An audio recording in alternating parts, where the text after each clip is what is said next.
小哑巴，学校不刚发工资吗？你怎么又吃着临期的面包啊？宝宝生下来以后还有很多要花钱的地方，我现在能省就省，反正临期的面包也能填饱肚子。谢谢你啊，要不是你帮我跟学校求情，我也没办法在学校休学打工。你看你这么拼，孩子他爸爸呢？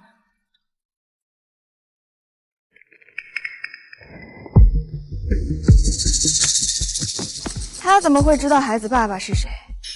他连他睡的男人是谁都不知道。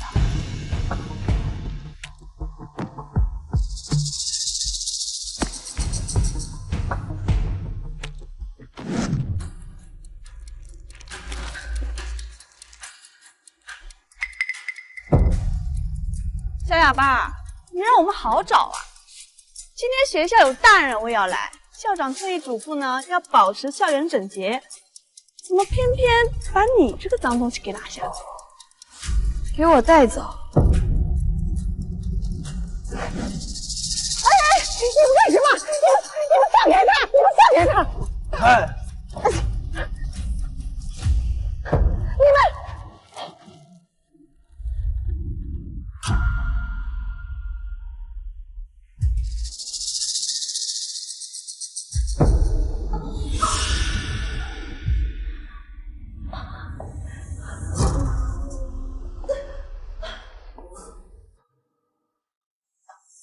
为了不影响学校形象，你这个未婚先孕，连孩子父亲都不知道是什么，就好好的待在厕所。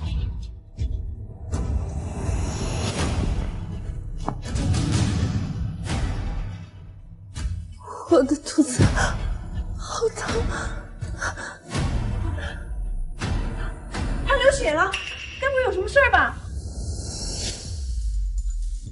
一个哑巴而已，烂命一条。要不是我爹心善，他怎么有机会跟我们做同事？救救我！救救我的孩子！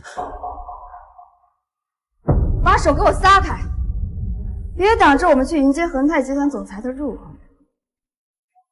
你们两个把门锁上，别让他出来扫了大人物的兴。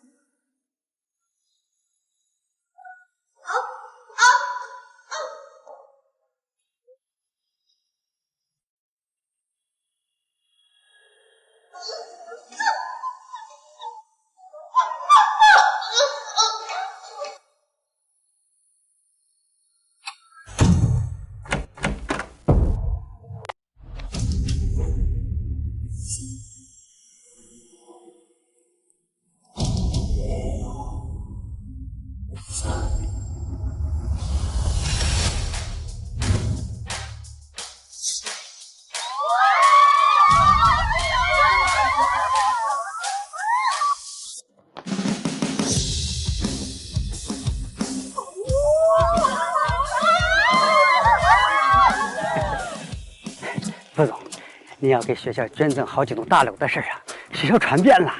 你现在呀，是我们清华大学的名人，我们已经把你的名字和你照片漂亮。是呢。那些花架子，校长还是留给别人吧，我不需要。哦，明白明白。宝宝，妈妈对不起你，不能让你平安的来看看这个美好的世界。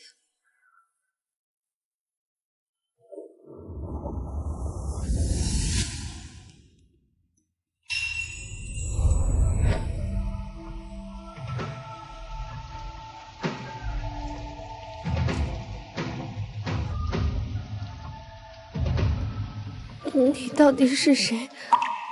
如果你还在这个世上，就来救救我和你的孩子吧。是谁在说话？我的肚子，这声音好耳熟。我不是来卖的，我只是想要救你。厕所里有人，你没才跟我说把那哑巴关到厕所里了，要是被副总知道学校里藏着这么个败坏风气的学生，估计捐款的事儿就泡汤了。厕所荒废很久了，没人的。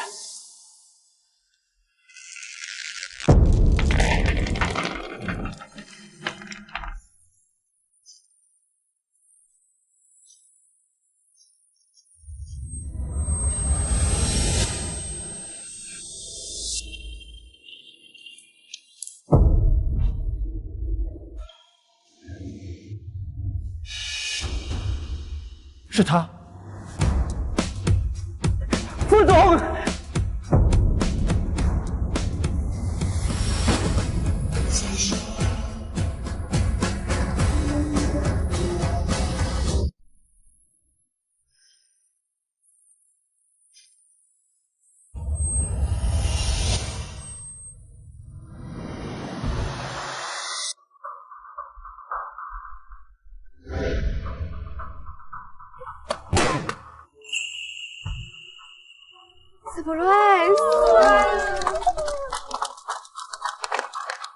简青啊，今天是你的生日，所以呢，我们专门为你准备了一份礼物，你一定要收下哦。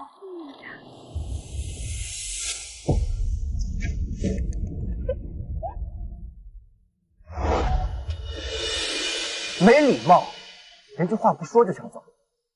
哦，忘了，你是个哑巴。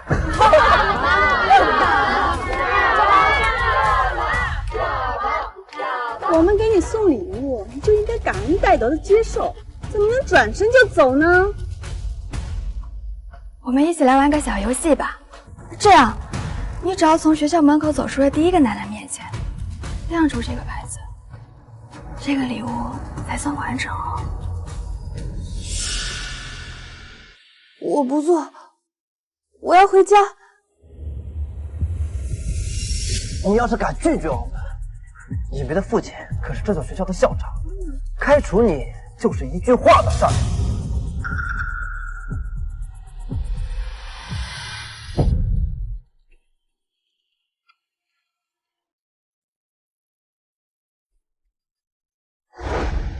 这条珠子是干妈特意为你求的，说是能助你找到姻缘，败下子嗣。我对女人过敏，医生已经下了确诊通知书了。这玩意儿，哎，我不需要。伯母也是一番好意，我不管医生怎么说，你让干妈高兴高兴。再说了，这东西万一哪天有效了呢？宁可信其有，不可信其无。哎，带上。嘿，嘿。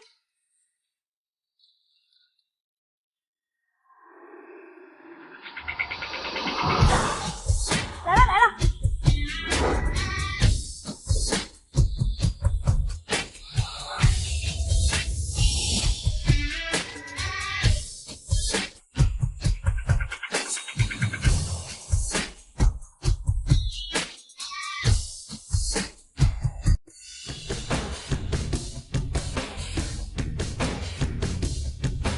下车的居然是副总，恒泰集团创始人。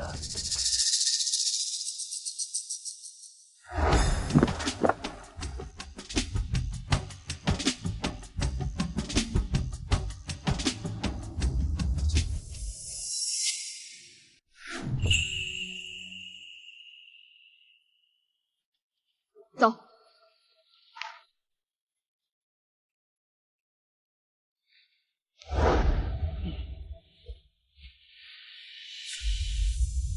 哎，你怎么回事啊？走路不长眼睛吗？哎，老傅，这个女人碰你居然没事。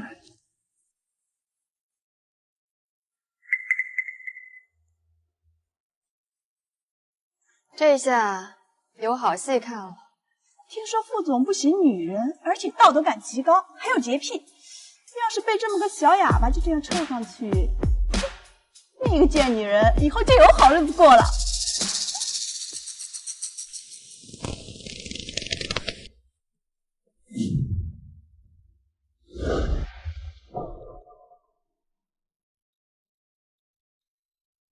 没想到堂堂的京都大学，竟然有你这种不知廉耻的女人。你也不打听打听老傅，他这种人，是你可以凑进来的吗？对不起，先生，我不是故意的，我只是……你是个哑巴，你很缺钱是吗？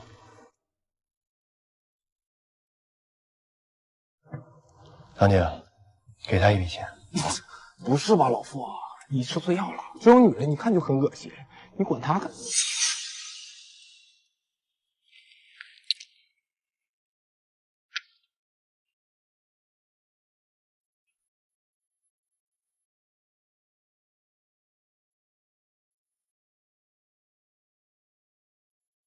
以后你缺钱就找他，不要做这种轻人自己的事情。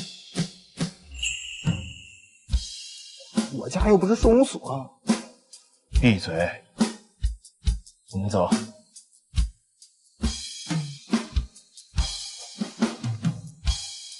原来世界上也有这种好人。真贱！到底使了什么狐媚之手等着我父亲，竟然让他对别人更不强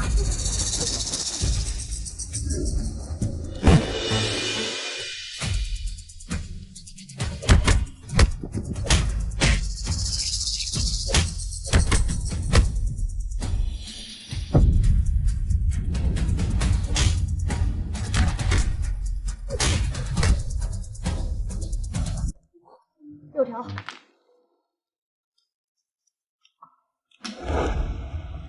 齐国。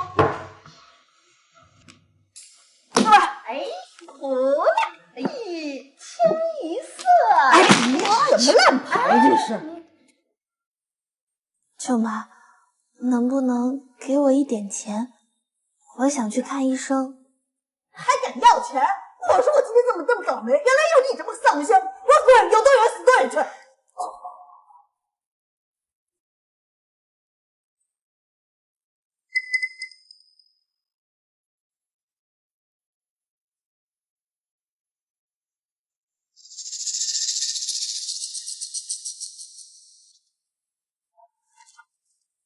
拿点钱，留着看病去。来，不打了，去吧。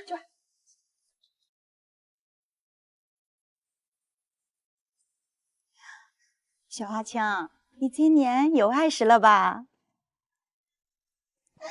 以后嫁进我家，给我家生个大胖小子，我们老李家绝不会亏待你的。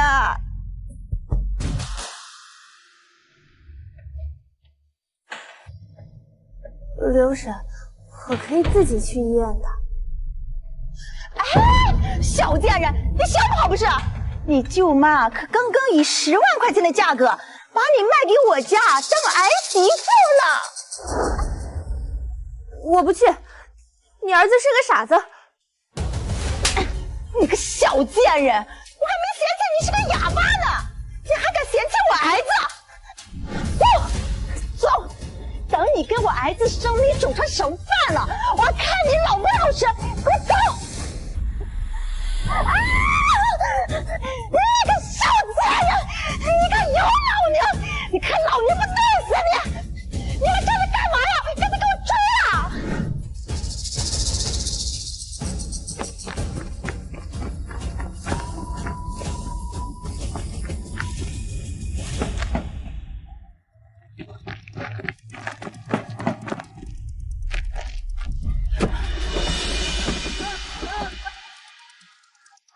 请助理开车。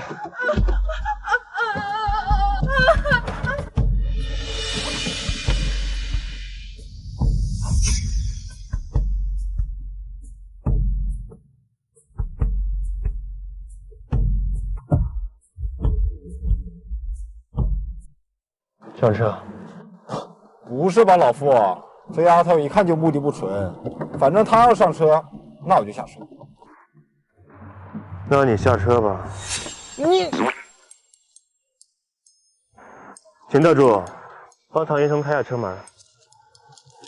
这是干妈让我给拿了抗过敏药，说是能治你的过敏。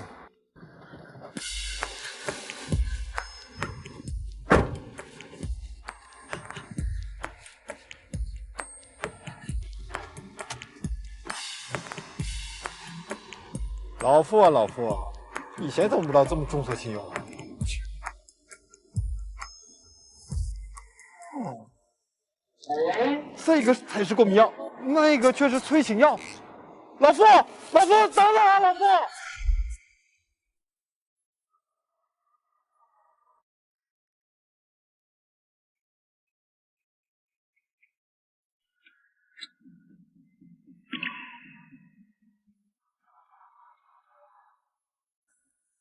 谢谢，我不渴。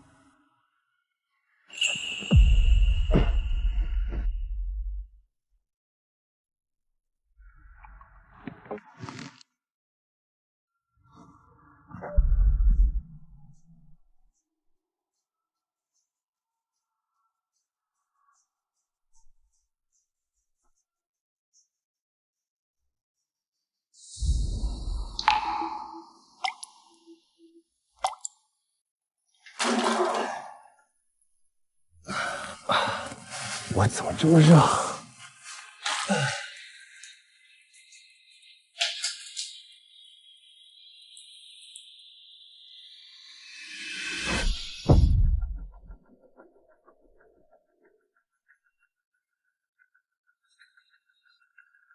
等一下，你要是想那个，你可以让你助理给你找个女人。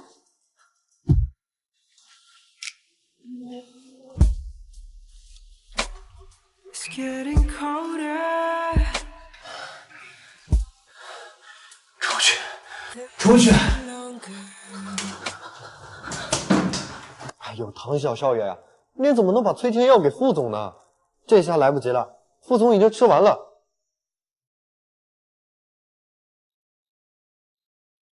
那个，我不是卖的，你们是不是有什么误会？副总被人下了药，但是呢，他又对女人过敏，唯独对您不过敏，所以只有您能救他了。那我要是不救他会怎么样？性命不保。这是性命攸关的大事，况且他是好人，被他睡总比被舅妈卖掉强。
唐景说的对，你果然目的不纯。虽然我不知道你什么时候给我下的药，但是我已经不打算追究了。我没有下药，我不是来卖的，我只是想要救你。你会说话？既然不是卖的，那你为什么不拒绝？装哑巴，博同情，真是好手段。这是我助理的名片，想要多少钱，直接告诉他。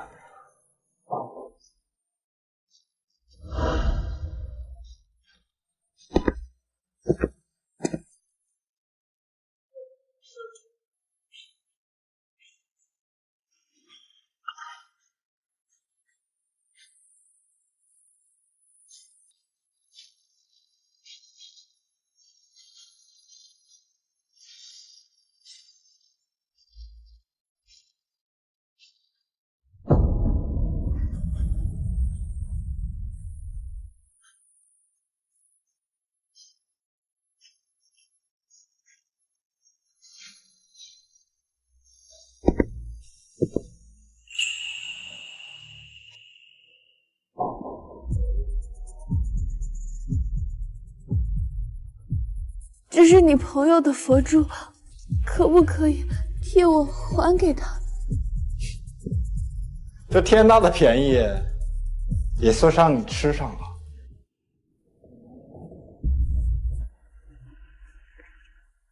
我没有给他下药，我是为了救他。不是，你在瞎比划什么劲儿呢？哦，要钱，要钱是吧？也是，像干你这行的嘛，视钱如命。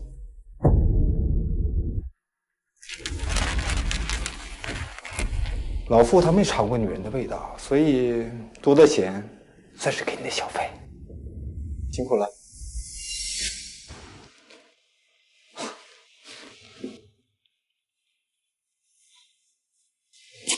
但是以后别再缠着我兄弟。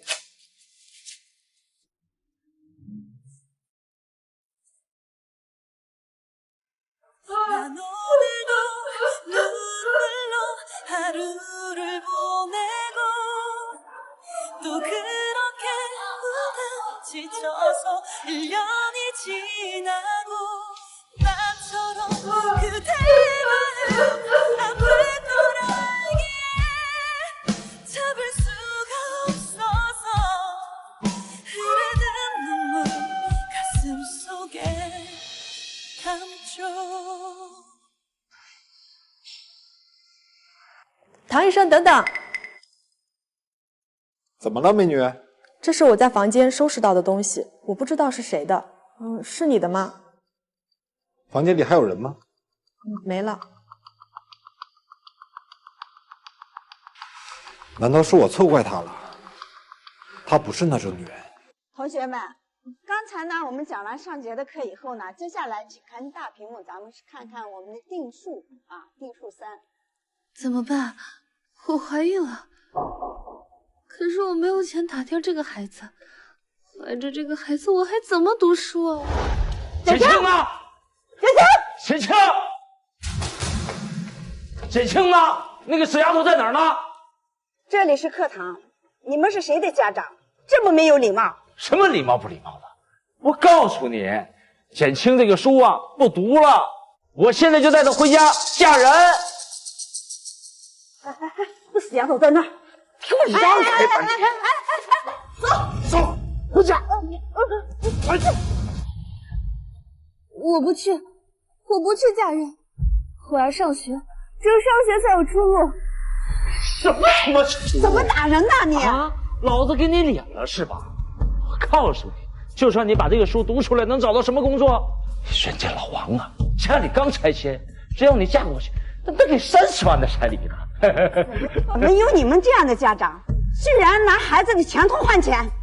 老师，您就别管了，简青他巴不得嫁人呢，就算他努力了一辈子，也不一定能赚个30万。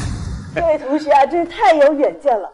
你这辈子读不读书也就这样了，那嫁人家老王就不一样了。虽说老王岁数大点，但人家有钱呐，你这后半辈子吃喝不愁了，就玩孩子害你不成？就是，你看，赶紧回家。走。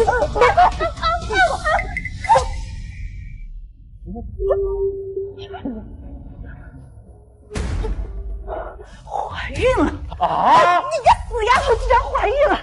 人家老王因为他是个厨才愿意出30万的，这外表看得那么清纯，没想到都是孩子他妈了，真是人不可貌相。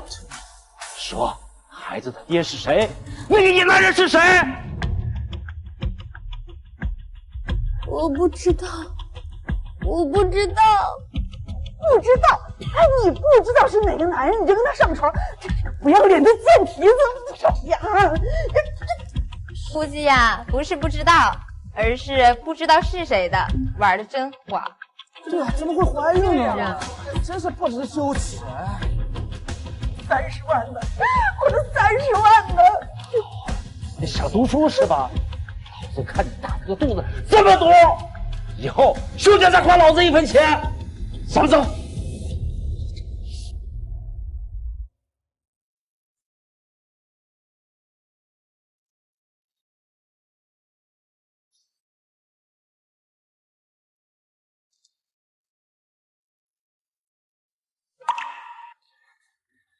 老师，求您不要开除我。这事啊，不由我决定，毕竟学校从来没有过这样的先例。这样吧，你先把孩子打了，我替你向学校求求情。爸妈离世的早，这个孩子是唯一和我有血缘关系的了。不，这个孩子我不能打掉。老师，我休学吧，等我把孩子生下来，我就继续念书。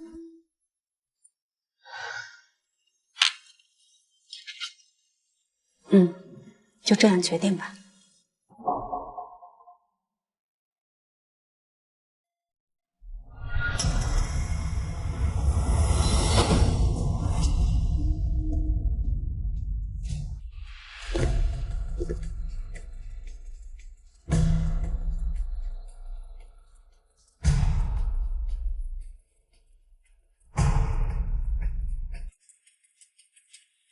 副总，这个学生已经被我们学校开除了，委会限孕，孩子的父亲是谁都不知道。这里呢，还是别管了，免得惹一身骚。难道是我那次？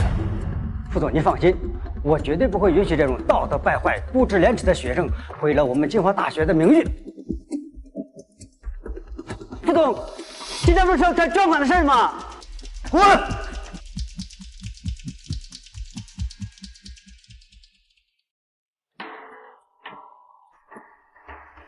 这小丫头营养不良，再加上腹部受了重击，胎儿保下来不容易，以后需要好好调理调理。我明明给了联系方式，他为什么不来联系我？被我撕掉了。你说什么？我也不知道啊，我当时以为这个女人跟别的女人都一样，就图你钱。但是作为你的好兄弟，作为咱妈的干儿子，我肯定要为你把关啊！我也没想到他没要钱，也没有联系秦助理，那他为什么给我下药？那个药也是我下的。你下的？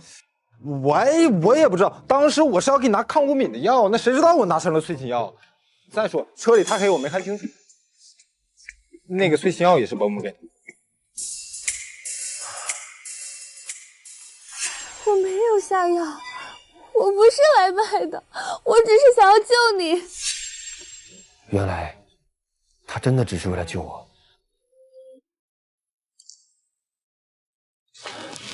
你没事吧？是你来救我了。奇怪，他明明没有说话，为什么我能听到他的声音？所以他真的是个哑巴，而我能听见他心里想什么。对，我来救你了。我真的没有骗你，我不是买的，这是我的第一次。是你助理说你被下药了，只有我能救你，我以为自己快要死了，我想让你帮帮我，可是我怎么找也找不到你。算了，他又看不懂手语，他只是孩子的父亲，我跟他之间只存在这一种关系，我干嘛说这些呢？先生，我身上没有钱，这个病房看起来好贵，我还不起。这钱你不用还啊，你肚子里怀的可是傅家的子嗣，你放心，整个傅家不会亏待你的。再说了，整个恒泰集团都等着这位小继承人出生呢。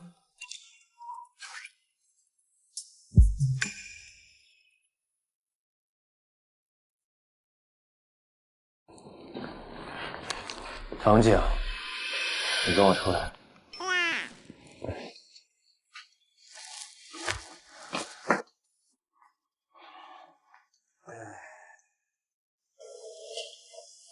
老傅，你叫我过来，不会是想收拾我吧？要不等简小姐病好些再收拾？不想被收拾，那就帮我找几个人。你说，他在学校一直被人欺负，受的伤还不小。你把这几个人带到我面前来。可以啊，老傅，现在开始护犊子了，还不快去 ？OK。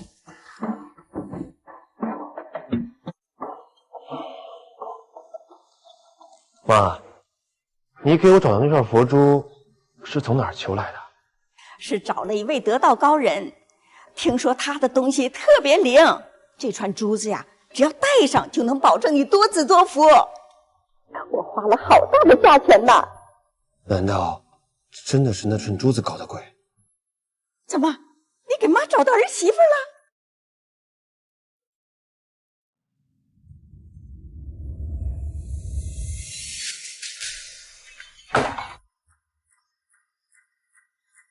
你个死丫头啊！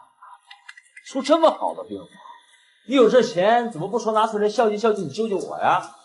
我没有钱，我生病了，是孩子父亲把我送到这儿的。孩子的父亲，那个野男人出现了。简青啊，那个野男人到现在才出现，那明摆的就是不靠谱。这么不靠谱的人，你跟着他干嘛呀？现在反正你也没上学了，我看就做个引产，然后再做一个修补手术，你还是可以嫁过去的。他再怎么不靠谱，也比你们靠谱。我看你是太久没吃老子的拳脚了啊！敢这么跟我们说话？两位家属，病人需要休息。休息什么休息？我是他舅舅，我现在要带他回家。走。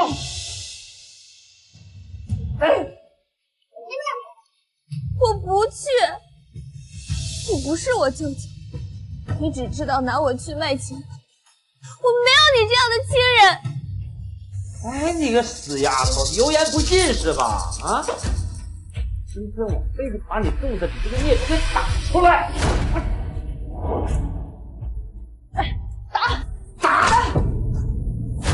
不能打！我打！你个畜生，不能这样打病人！去你的吧！我打！打！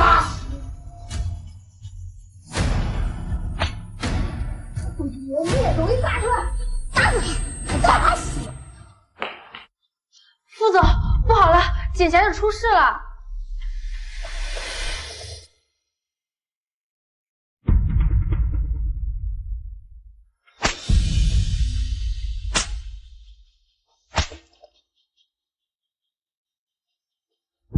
脸都丢尽了，这个贱皮子！打！疼不能打！打死！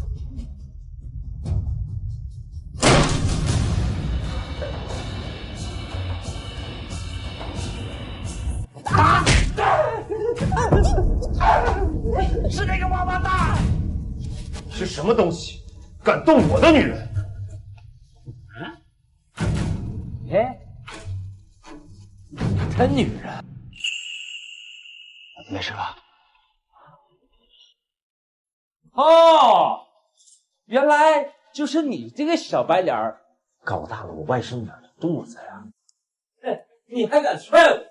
你知不知道我是这个小贱蹄子的舅舅？这个世上还有不顾外甥女死活，执意殴打的舅舅？我看你这个舅舅当到头了！他是老子养大的，老子想怎么打他就怎么打他，关你这个外人什么事儿啊？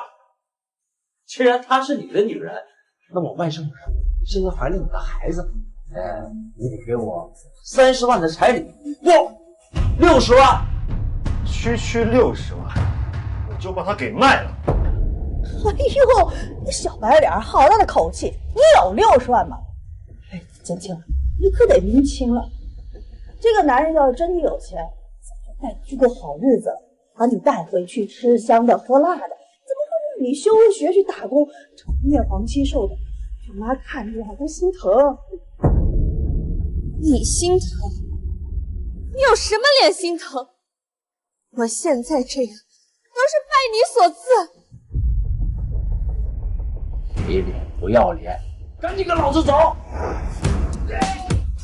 谁敢动你？副总，我们来晚了。哎呀，这么多保镖！哎呦，哎，你要有钱你早说嘛！哎，什么60万的？姐姐10岁的时候，他父母就没了。我和他舅舅把他拉扯大的，这吃喝的花了我们不少钱，至少得500万。你们把我爸妈的保险金拿走，还卖掉了他们留给我的房产，说好了抚养我到大学，可我上学的钱是我卖纸壳打零工攒出来的。你们还不给我饭吃，不让我进屋，让我在外面冻了一天，伤成哑巴。原来俺以前过的是这种生活。这个小贱人说这么多干什么呀？嘿，不过幸好他是个哑巴，翻译成什么样，还不是都我们说的算。说，这位有钱老板，可能啊你不懂手语是什么意思，我给你翻译一下啊。简青说，只要你给我们500万的彩礼，他才愿意把这个孩子生下，否则就把这个孩子打掉。秦特助，把这2个人拉出去，他们怎么对简青的，双倍还回去。最好啊，这只手一样。不是你们不能动我了，我是简青的长辈。哎，我啥好说，别打人了，别打人了吧！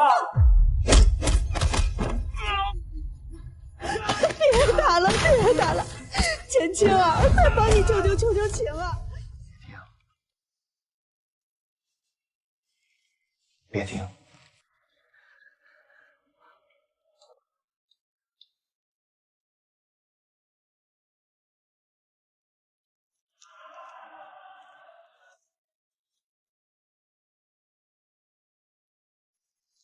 青青，你以前吃的苦够多了，以后我会把你接回傅家，从此以后你再也不用受苦了。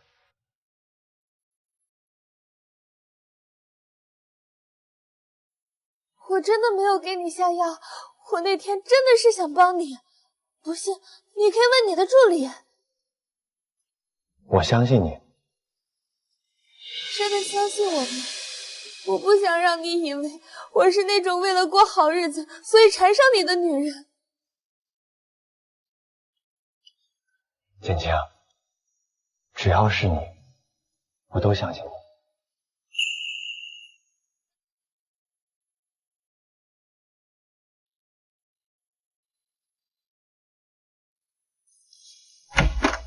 老傅，干妈来了。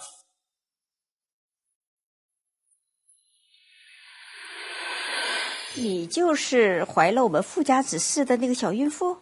听说豪门家族对待儿媳都很严格，更何况我随便怀了傅家的子嗣，他会打掉我的孩子吗？听说你还是个小哑巴。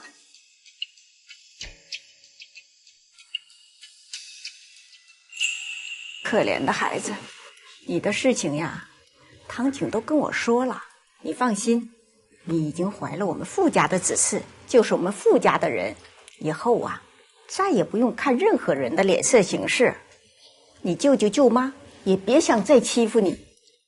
干妈听说你怀了老傅的孩子，高兴的合不拢嘴。老夫人并没有责怪我，还愿意为我做主。以前舅舅舅妈一直视我为拖油瓶，在心第一次有人因为我的出现而惊喜。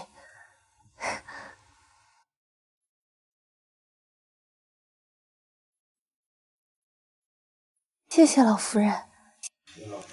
不用客气，我还得感谢那位大师，多亏了他的佛珠。佛珠？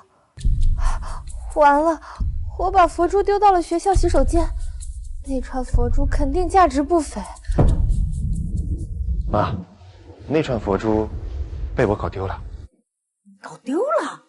你这孩子，明明是我弄丢的，他居然为我顶罪。不行，一人做事一人当。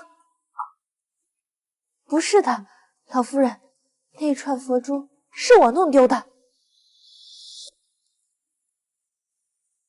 丢就丢了，那串佛珠啊，把你带到了傅家，它已经发挥了它的用途。你呀，才是傅家的宝贝。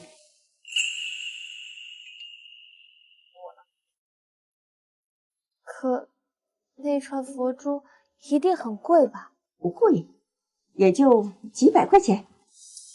老傅家果然财大气粗，几千万的东西说成几百块。真的？你小子现在才找到我儿媳，为了惩罚你，从今天开始，你要对我们简清有求必应，衣服、裙子什么的都要你来洗，包括简清身边的精细活，要你来干。明白。真是疯了！老夫什么时候干过这些？居然就这么答应了？我们简清怀孕呢，已经很辛苦了。从今天起呀，你就只要做个开开心心的小孕妇就好了。行，那你照顾好简清，你就先回去了。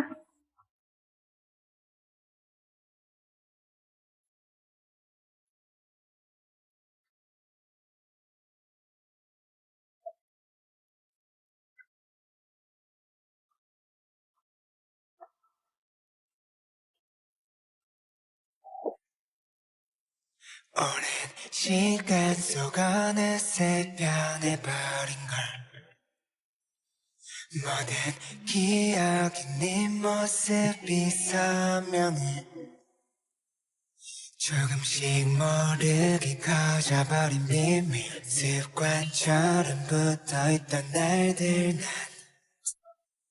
의미가 필요해 简清，这些都是我特地从老宅筛选过来的仆人和金牌营养师，特地为你服务的。原来怀了傅家的孩子是这种感觉啊！为了这个金疙瘩的出生，给足了所有的宠爱。可是这样的生活又能维持多久呢？简清，等孩子生下后，你还是要回到原来的生活。他怎么会这么想？是因为从小到大一直不被重视吗？妈，都是关于孩子的，关于简清的呢？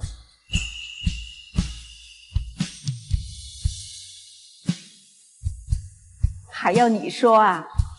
简清，跟我来。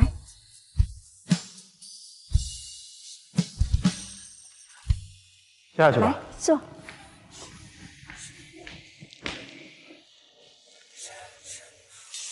这些呀是家里的房产，我已命人全都过到了你的名下。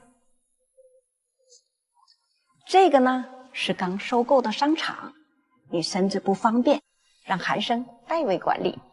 所有的收益呀都会打到这张卡上，你想怎么用啊就怎么用。还有这些也都是你的，知道你今天出院，所以提前准备了，看看喜不喜欢？哎呦，这咋还哭了？我本以为我的一生都会被嫌弃，没想到有一天会有人把我放在心上。妈，他这是感谢你呢。不用感谢，你是我们傅家的儿媳，我拿你呀跟韩生一样的疼。王夫人，这是唐少爷给夫人送来的擦伤药，每天一次，按时涂抹在伤口上。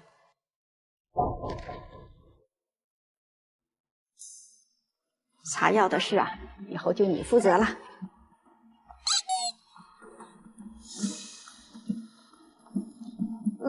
不用，我自己来就好。那怎么行？你的伤口都落在后背上，自己擦药不方便，让韩生帮你擦。这不太合适。那有啥不合适？他是你老公，帮你擦药，那不是天经地义吗？是吗，韩生？是，我要是不帮你的话，肯定要被我妈好一顿收拾。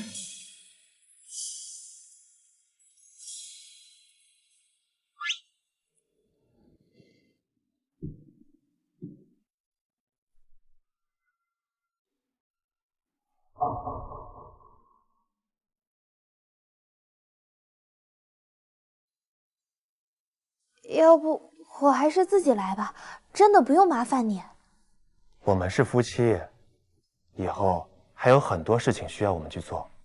如果这都难为情，等你生下宝宝以后，我该怎么照顾你啊？可以让家里的女佣人来帮我。妈为了先让你适应适应，已经给家里的佣人放了1天假。家里除了我以外，可没有人能帮你了。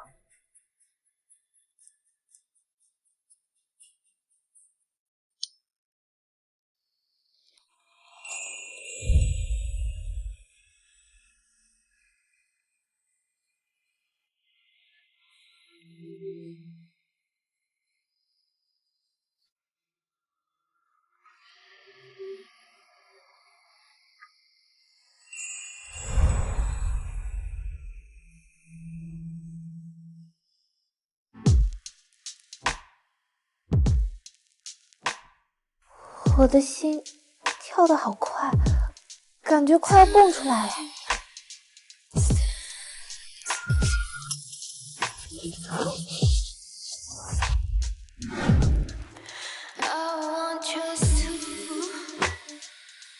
真是越紧张越乌龙。简青，不用紧张，我们是夫妻啊。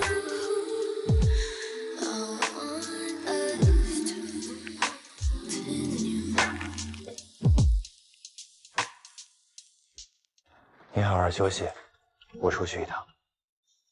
真的是妻子吗？他真的愿意让一无所有的我嫁给他吗？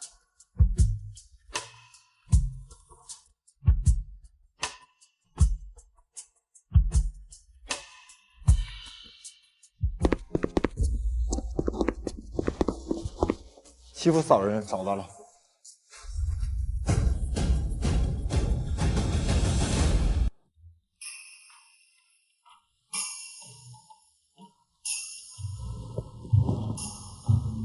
简青啊，过几日韩生要举办一场宴会，我帮你挑了几条裙子，你选一条去参加。宴会，我也要去吗？可我只是个哑巴，也没有见过世面，去的话只会给傅家丢脸。他们对我这么好，我还是不要去了。老夫人，商业上的事我不懂。副总的宴会肯定很重要，我还是别去了。宴会哪有你重要啊？你是这家的女主人，你不去谁去？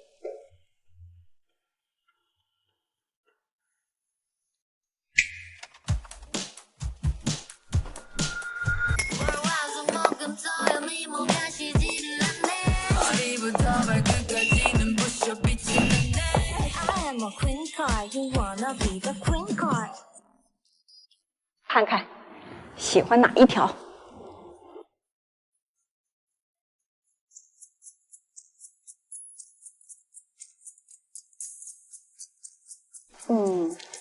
这条确实淡雅漂亮，可我怎么觉得那件红色的更适合你？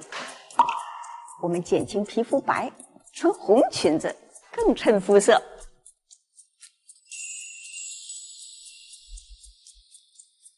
这条裙子真好看，可那么大的场合，我一个小哑巴，还是不惹人注目的好。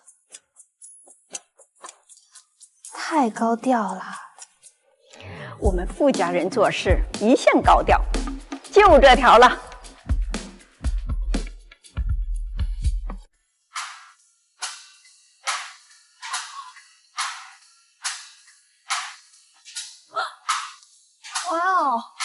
这个酒店装修可真豪横啊！要不是有以梅带我过来，我这辈子恐怕都不会来进这里一步。没见识。这家酒店啊是富士集团旗下的，副总从来没有邀请过任何女人，这次啊亲自邀请我们以梅，那肯定是看上我们以梅了。而且仅仅2个宴会名额，以梅啊可是未来的总裁夫人了。以梅，你要是成了总裁夫人，可一定要提醒我呀。放心吧，你们跟了我这么久，我怎么会把你们给忘了？等我当上了总裁夫人，有我一口饭吃，就有你们一口汤。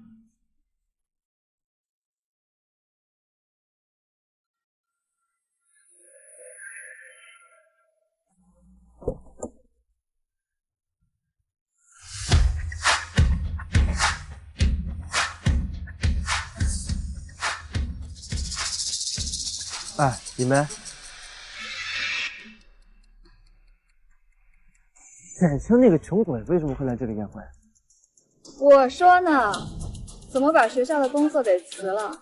原来是找到肚子里野种的爹，来过好日子。站住！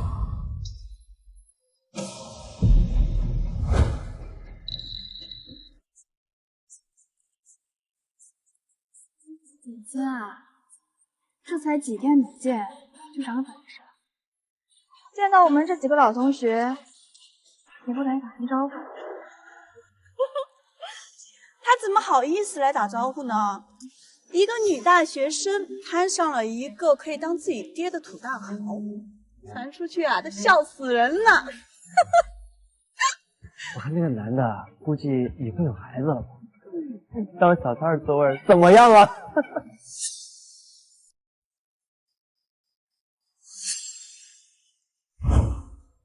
仗着有点姿色就想攀富贵。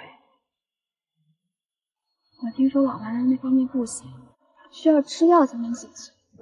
你一定得遭罪了。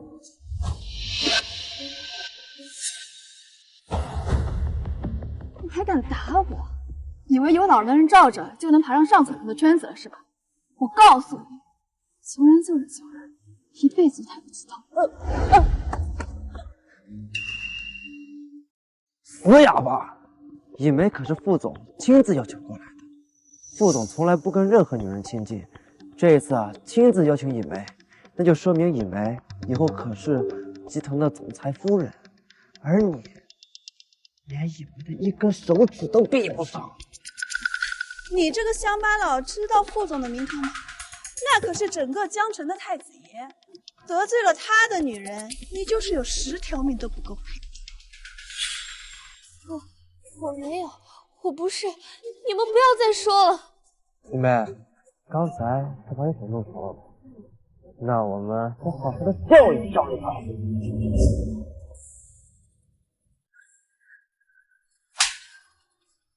小三就是小三，终究上不了台面。今天我就替天行道，把你肚子的野种给打了。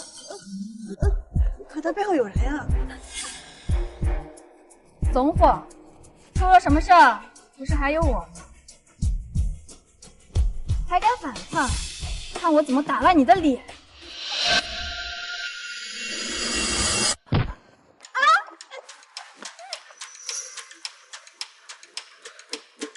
在老夫的地盘也敢撒野，我看你们是活腻了。你敢踢我？你知道我是谁吗？我管你是谁啊！他妈给我滚蛋！保安在哪儿？他妈站着去干饭的呀！把他们3个全赶出去。唐少爷，干不了，他们都是副总亲自请来的贵宾。这位可是我们副总亲自邀请过来的校长千金，集团未来的总裁夫人。瞎了你的狗眼！一会儿我就告诉副总，看他怎么收拾。哦，原来是你们3个。好啊，那我看你们如何演一出好戏啊！再看你个总裁夫人如何大放异彩。等着瞧吧，我们走。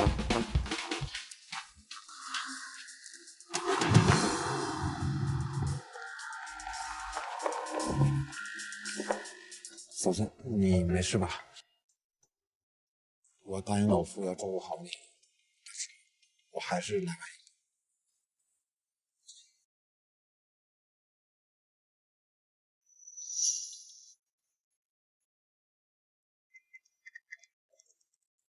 谢谢你，我没事儿。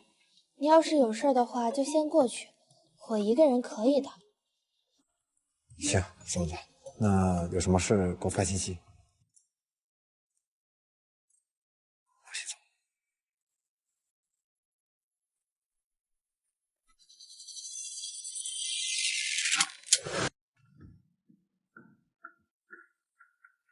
听说这次是副总专门为了一个很重要的人举办的宴会，不会是为了公布未来的总裁夫人吧？如果是我该多好啊！醒醒吧，谁不知道副总天之骄子，这么多年来一点绯闻都没有，估计是到了结婚的年纪了，想在众多名媛千金里选夫人。那我可得好好表现表现，即使不能被选中，能让副总多看一眼也是好的。雨梅，你可真幸运啊，能被副总看上，还亲自邀请你来参加宴会。什么？亲自邀请？副总什么时候邀请过女人啊？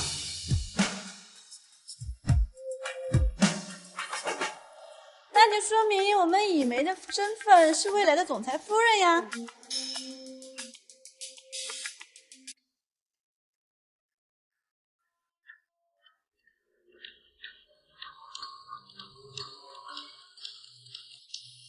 这怎么来了个大肚婆啊？她是哪家的夫人？她算哪门子夫人啊？充其量算是个小三，未婚先孕的女大学生，怀了已婚老男的宠，在我们学校啊，名声都臭了。小三儿啊，怪不得年纪轻轻的怀着大肚子，估计是想逼宫原配吧。真不知道这种人是怎么来的宴会，连严苛底细都不查清楚的吗？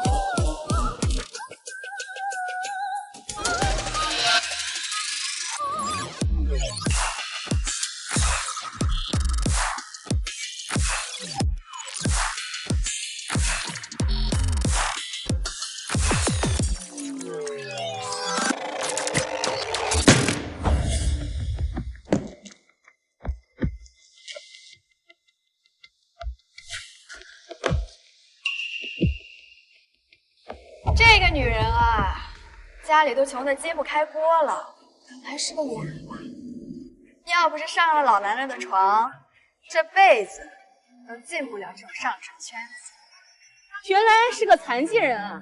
真不知道他背后的老男人是怎么下得去口的，怕不是他使了什么狐媚手段吧？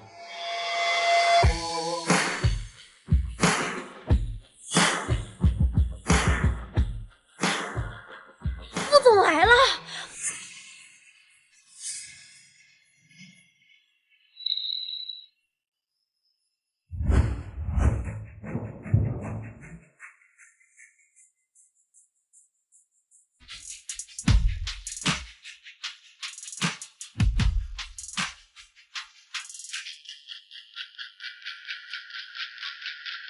副总，我是沈家千金，我爸爸是博大商场的老板。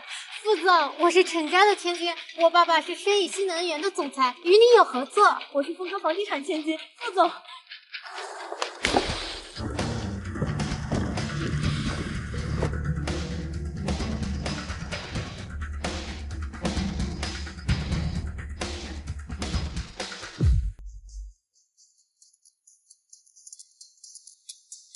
一梅，副总下面等你很久。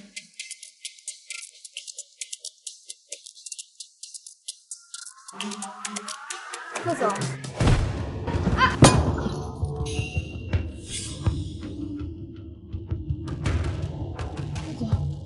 不好意思，周小姐，副总对女人过敏，我们也是为了副总的安全着想，不是什么女人都能近他的身。陈特助，这张地毯价值多少钱？这张地毯是由美国拍卖会所得，由意大利设计大师亲手制作，价值400万美金。4这个字啊，不吉利。给周小姐打8折。我哪有那么多钱？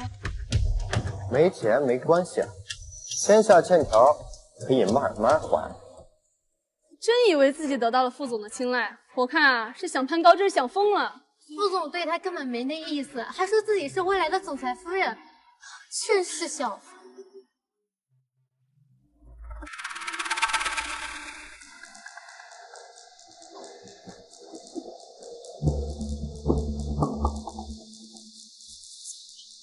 那你请我过来是什么意思？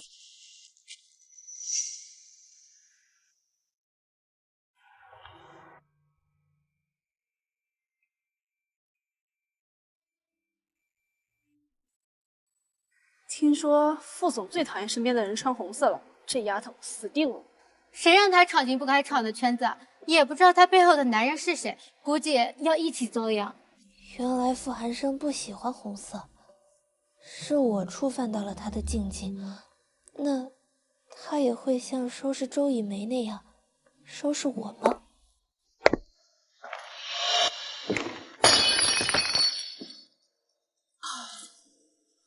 是犯了副总的禁忌，还打碎了副总最爱的藏品。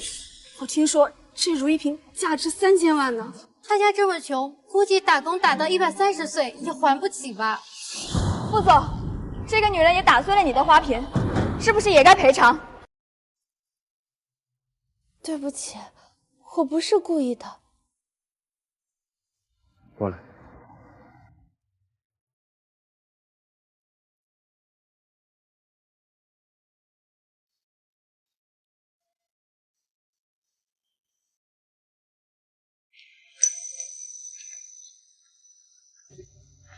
我不是让特勤照顾你吗？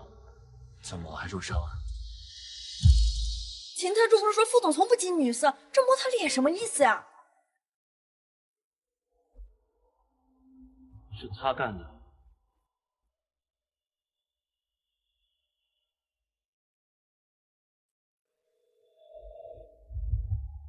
秦特助，收拾干净。干什么？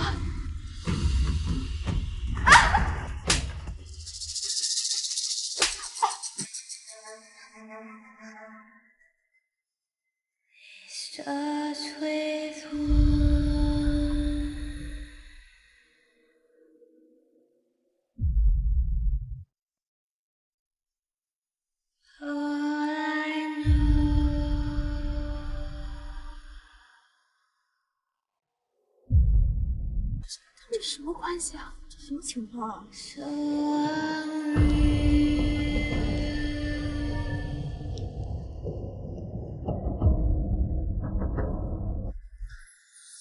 副总，你这是什么意思？我夫人打碎我家的花瓶，有什么问题？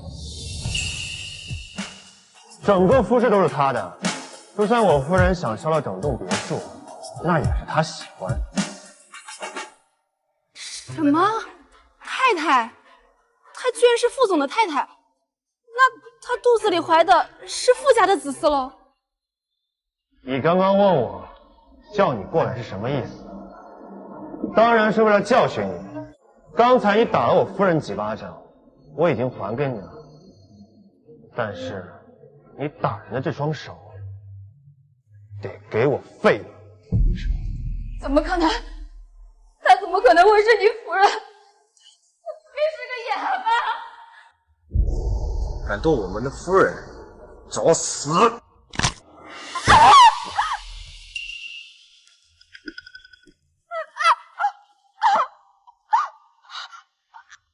别怕，以后没人敢欺负你了。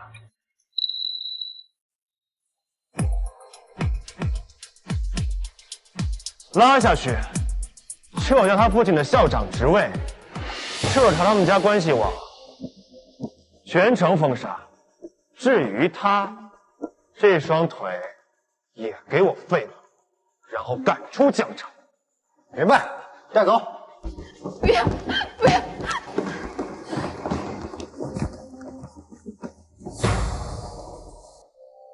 诸位，这位是我的夫人，以后见到他就像见到我一样，谁再敢欺负他，后果就会像他一样。听清楚了吗？清楚了，清楚了。他居然当众宣布我是他的太太，原来这才是被人爱着的感觉。周一梅这个贱人，差点害死我！亏得之前我们对他这么殷切，还以为副总真的喜欢。现在怎么办呀？要是减轻告诉副总我们也欺负过他，那我们岂不是死定了？我爸知道我要来副总的宴会，还交代我要打好关系的，我可不想跟周以梅一样的下场啊！怕什么？简青是个哑巴，副总都看不懂手语，那手机还坏了，他拿什么搞他？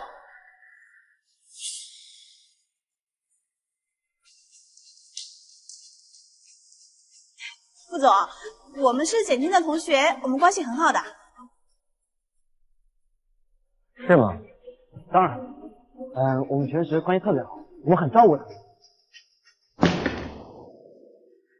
照顾？厕所的拖把水倒在我的身上是照顾我，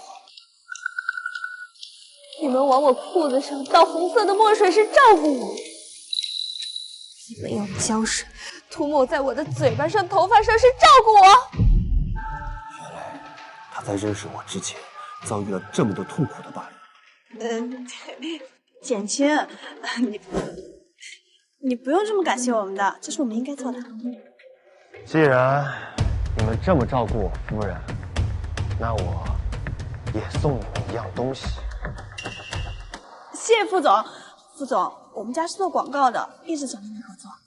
我们家是做家居行业的，也希望跟副总您合作。既然你们这么期待，那我就满足你们的期待。钱助理，彻查他们公司的流水，调查他们公司所有底细，凡是有违法行为的，一锅端了送去警局。至于他们，开除学籍，赶出江城。副总，您这是什么意思啊？真以为我不知道你对我夫人做了什么？虽然我夫人不会说话，但是也不能由得你们胡编乱造。动了我的人，这个就是下场。拉出去！副总，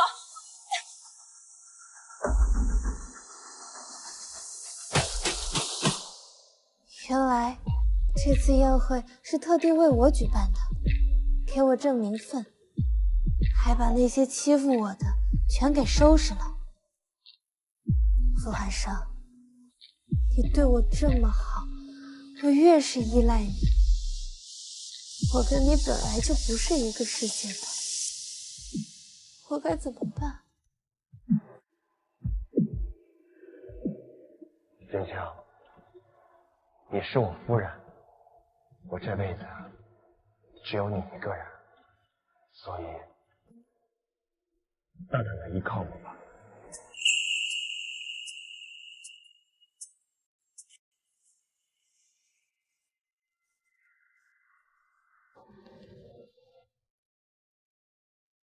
都怀着孕呢，怎么穿高跟鞋啊？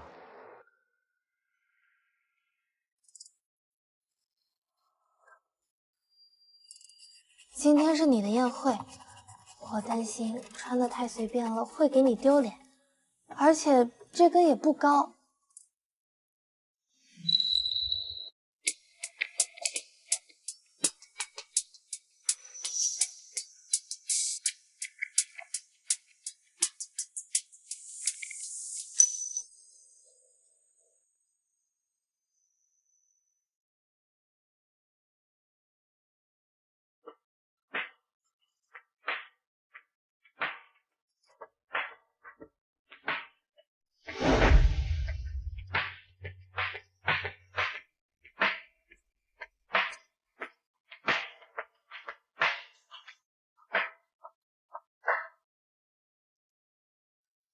芊芊，你是我的妻子，无论你穿什么，都改变不了你的身份。以后我会永远在你身边。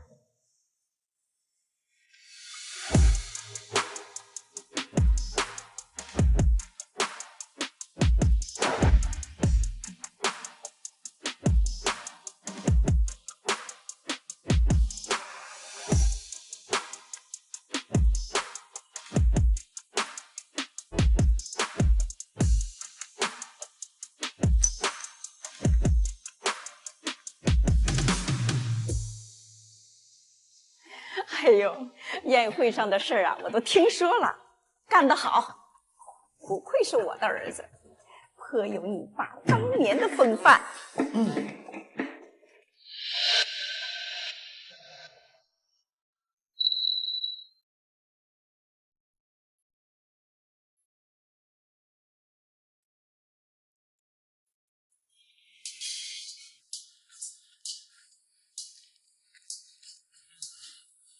这些可不是我一个人做的，贴的窗花，包括这金蚕丝被，可都是寒生自己选的。这居然是傅寒生的品味，多喜庆啊！简青，既然已经跟外人说你是我们傅家的儿媳，那领证的事儿是不是该搬上日程啦？妈，你别催那么急啊！对，还得看简青怎么想。简青啊，既然已经跟外人说你是我傅家儿媳，那领证的事儿是不是该搬上日程啦？妈，你别催那么急啊！对，还得看简青怎么想。老夫人和傅寒生对我这么好，嫁给他，或许是最正确的选择。同意了，那我就看个好日子，俩人把证领了。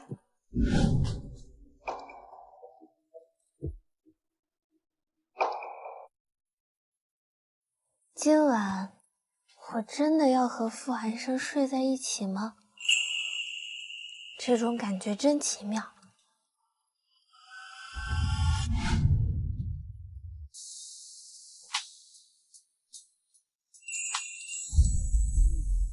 那晚上太黑，我没看清，原来傅寒生的身材这么好。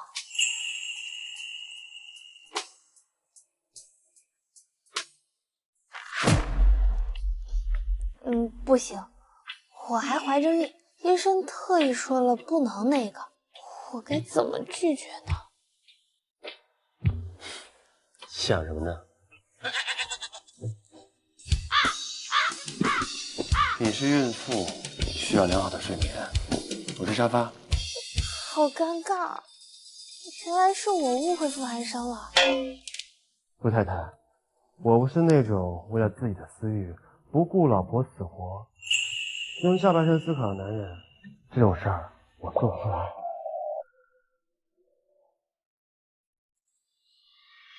等你生完孩子，养好身体，我们再慢慢来。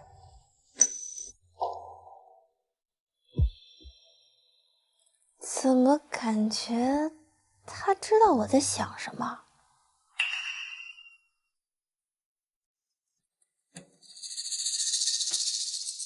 户口本还在舅舅舅妈的手上，要结婚的话，必须想办法拿回来。没想到简青居然是这种人，自己嫁到了豪门，就不管舅舅舅妈的死活了。听说他舅舅还是因为他才被人打，现在还在医院门口躺着没钱治疗呢。哎呀，他家里人可真惨呀，养了个白眼狼。不是这样的，怎么会这样？哎呦喂，大家都来看一下啊！吴家外甥女儿简青，她为了嫁进豪门，竟然把她舅舅给打了呀！根本就是胡说八道！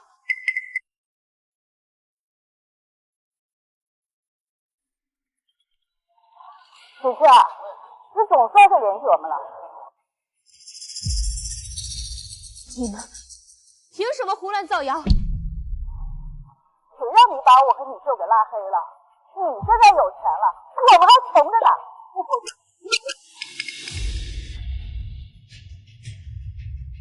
我是不会给你们的。哎，你个死丫头，这么多年吃我们的喝我们的，不要钱的。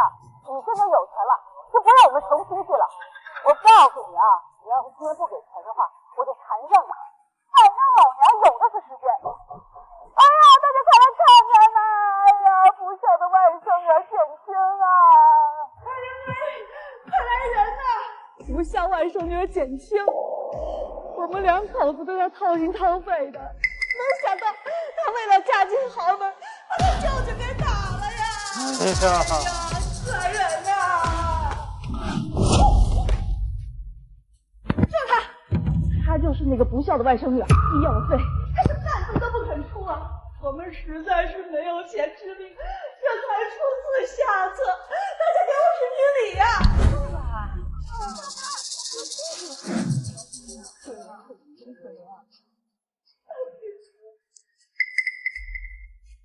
分明是你们想把我卖掉换钱，你怎么能在这里搬弄是非？你才来，你是又不给钱的话，我就赖在这儿。哎呀，可怜呐，好可怜呐！真是白眼狼，都嫁到豪门了，还跟重庆境过不去，还把人打了一顿。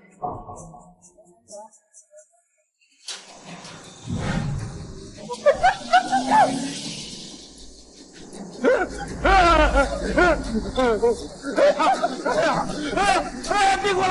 别过来！哎呦！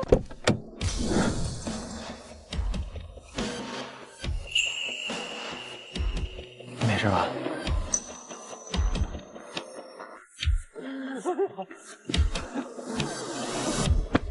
跑的倒挺利索，我还以为真病了呢。哎呦，我们这也是没有办法，你们都看到了，他们把我们2口子逼成什么样了？这样了还不放我们呢？就是他的人把我打得浑身疼啊！我们没钱治病，才出事下事。大伙给我们评评理呀！你们胡说八道什么？分明是你要打掉我的孩子，还要把我卖给老男人。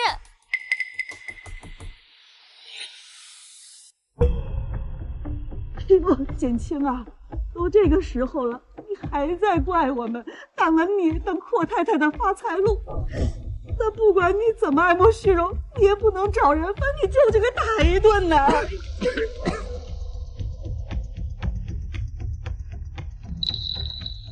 这外甥女，你能干这种事啊？就是啊，好不容易把她培养长大，现在嫁入豪门，却翻脸不认人，真是个白眼狼。我没有，你们别听他说的。他这比划的什么？咱们也看不懂哎。就是嘛。他说你想打掉他的孩子，甚至还想让她嫁给老男人。傅寒生怎么会知道我的手语是什么意思？你尽管做手语，我来替你翻译。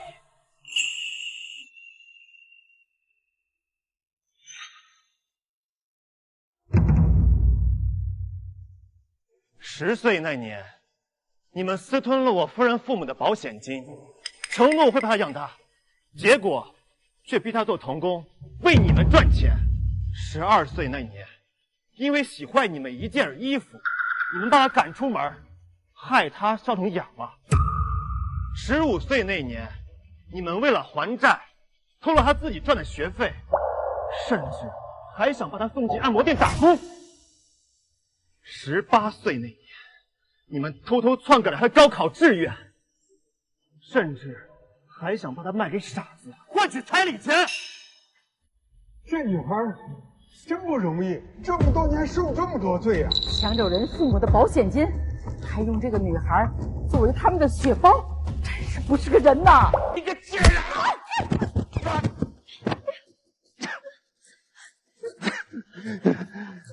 你要干啥？这么多人看着呢，难不成你还要对我动手？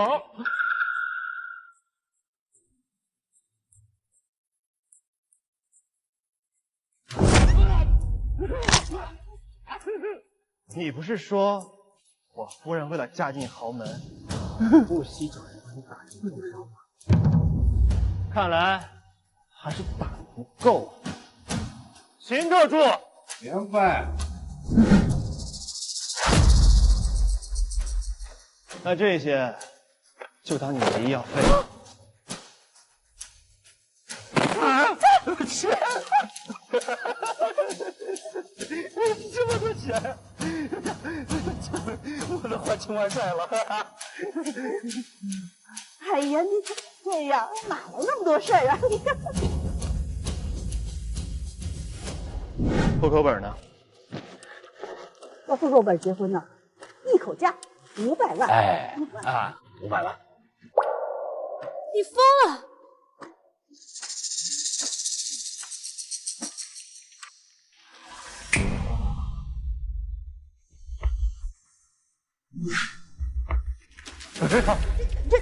这些都是给我们的。钱我已经给你们了，至于这些的话，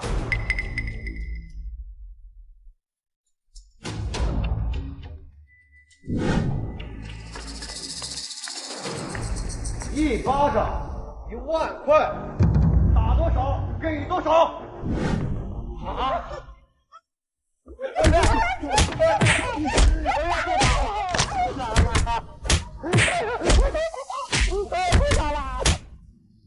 走吧，我们就这样的。简青，哎呀，简青啊，你就求情吧，再打下去你舅舅就没了。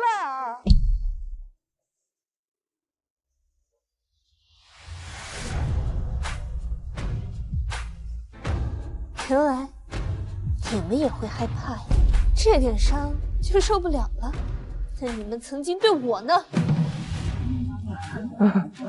这是妈的错，这妈真的知道错了。我就看在你爸妈走得早，是我和你舅舅把你拉扯大的份上，你就求情吧。他毕竟是你妈妈的亲弟弟，你的亲舅舅啊。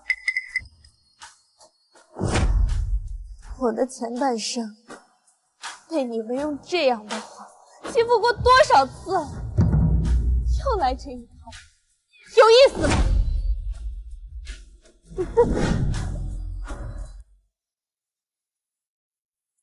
副总，我们在田德军家里找到了夫人的户口本，还有这个。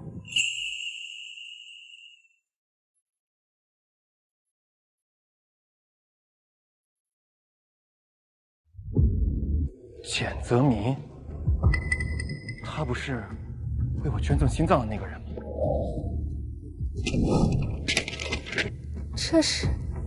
这是爸爸。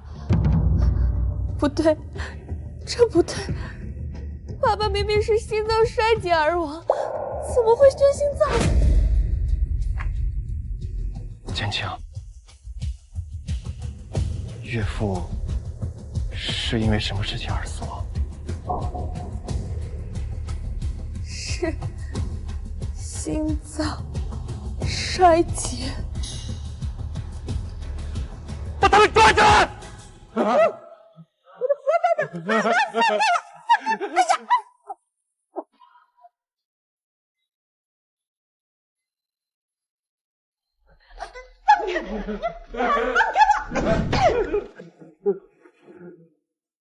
副总，这是夫人爸妈的疾病保险合同。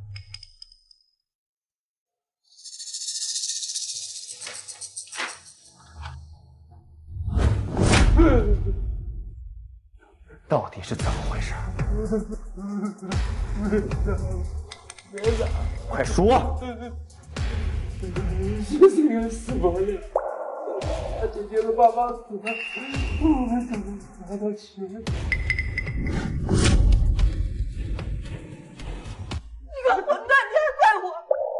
要不是你当初赌博欠了一屁股债，我能想出这么个办法吗？到底是什么办法10年前，我老公欠了100万的款，那些混混追债上门。再给你1个月的时间，要是还还不了钱，就限你条腿，听懂了吗？听懂了。我们走。怎么办？这个怎么办呢？那个臭娘们，你快想办法呀！难道真让他们卸了我的一条腿吗？兄啊！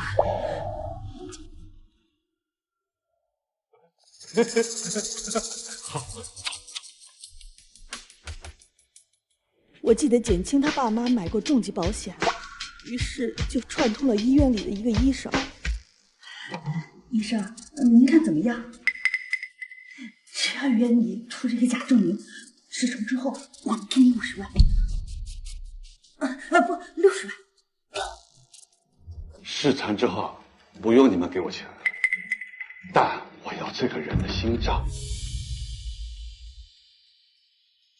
富家独子啊，心脏衰竭，命不保矣，一直找不到合适他的心脏源。但是啊，这个人正好符合，要是治好了，傅老夫人啊肯定送我做院长，这不正好是一举两得吗？那就这么说定了。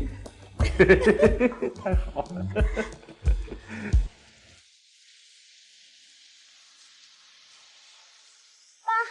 为了让那根保险金成功落在我们手里，我们在水里下了致命的毒药。哲明，怎么走的这么突然？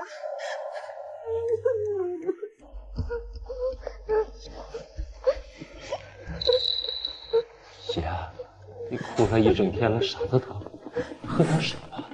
啊。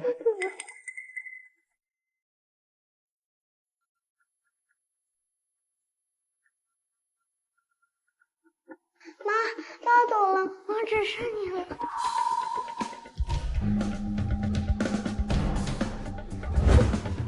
姐，妈，你怎么了？你别吓我。姐呀，姐，你再怎么样也要把简青抚养长大呀，姐。姐呀，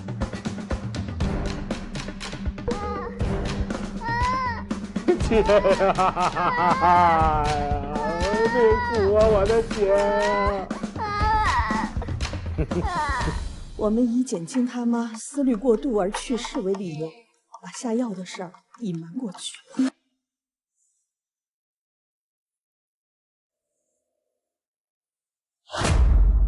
怪不得当初你们没有做尸检就草草的将他活活，原来这一切都是你们害的。你干什么呀？简青，你好好说。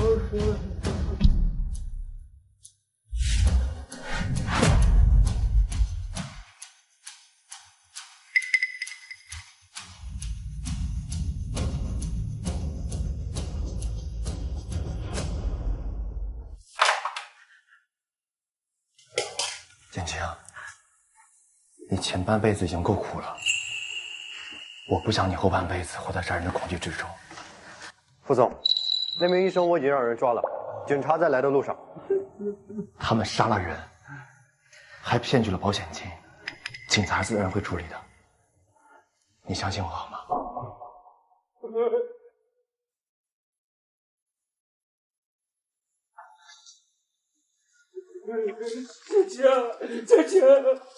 简青，你来人势头多大？你让他救救我，我不长爱枪人啊！之前说对不起你爸妈，对不起你，我求求你，我下辈子我给你当牛做马，当牛做马。让我救你，我恨不得杀你！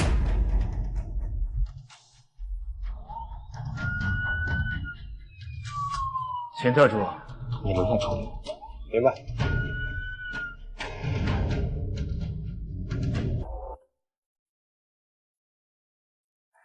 胎儿没什么问题，主要是嫂子情绪受到了影响，接下来也要再有事情刺激她了。唉，难怪你只对嫂子不过敏，原来你身上的心脏是他爸爸的，这简直就是医学奇迹。我想肯定是叔叔阿姨在天上保佑自己的女儿吧。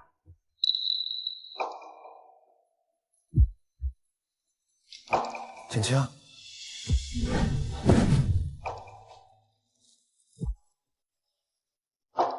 所以我能听见他心里在想什么。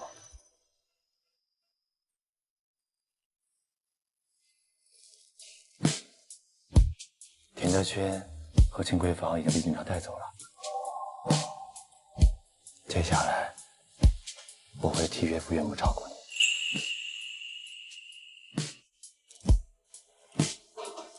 这个是岳父留给你的房子，之前被田德军他们拿去换钱，现在我把他们买下来，归到你的名下。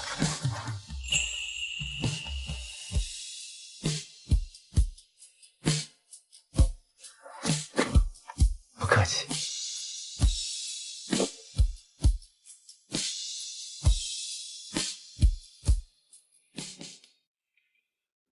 好，两个人靠近一点，再近一点。新娘把头放在新郎的肩膀上。我的丈夫是傅寒生，这是我前20年来从未想过的事。我本以为我的人生就此被舅舅舅妈捆绑住，可是傅寒生出现了，遇见他是我人生最大的幸运。遇见你也是我的幸运。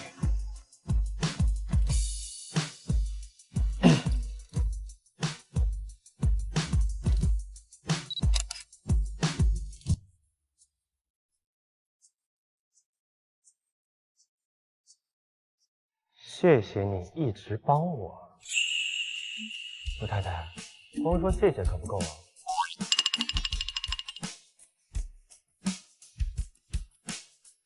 那你想要什么？那得看你给我什么。那我给你做顿饭吧。也不用。简青，你什么时候才能明白男人想要什么？我做饭很好吃的，之前都是我在做饭，我做了好多年。简青，嫁给我以后，你这双手不用再服务任何人，你只需要安心做你的总裁夫人。傅寒生到底想让我做什么呀？亲我。亲？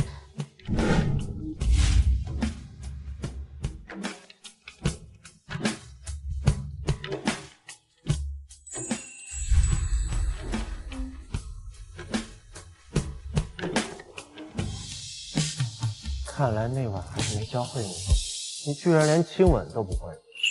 傅寒生，这是在嫌弃我吗？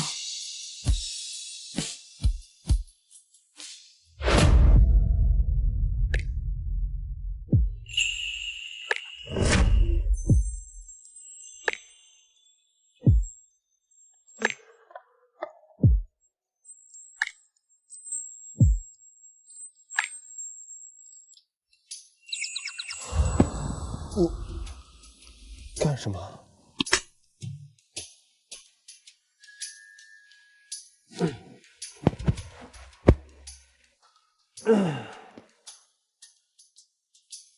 你那晚就是这样对我的，我还以为你喜欢。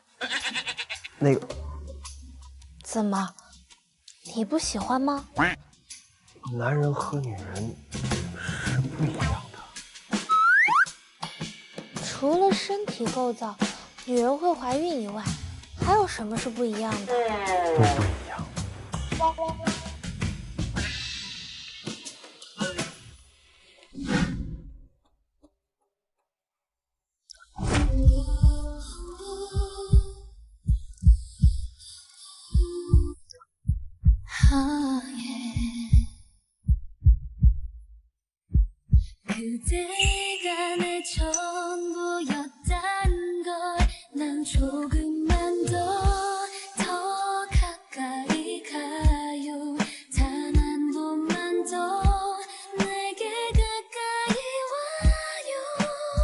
以后我妈妈交给你。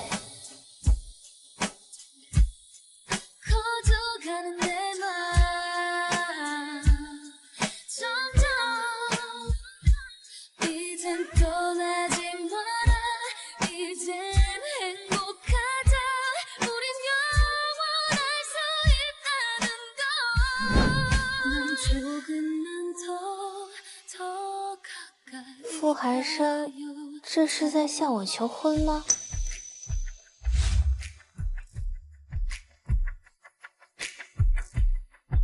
你什么时候买的？从我见到你的那一刻，我就决定买这枚戒指。静静，我想把一切最好的都给你，所以你愿意吗？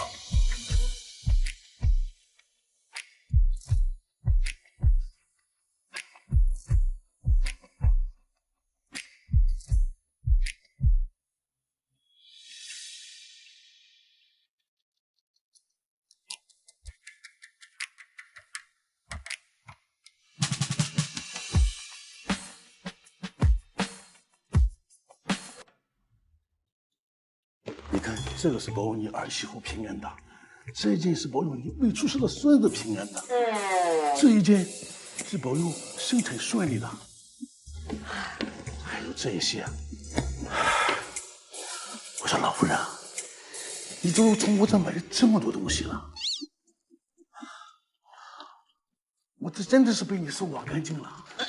大师，我之前在你这求的佛珠啊，戴上当天就有了儿媳和孙子，特别灵。可是你有钱也不能这么花。哎，这点算什么呀？大师，你再帮我算算，我儿媳什么时候生啊？好吧。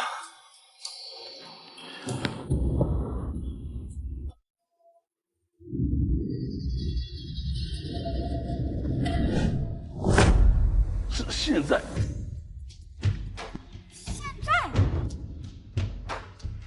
什么？简青要生了？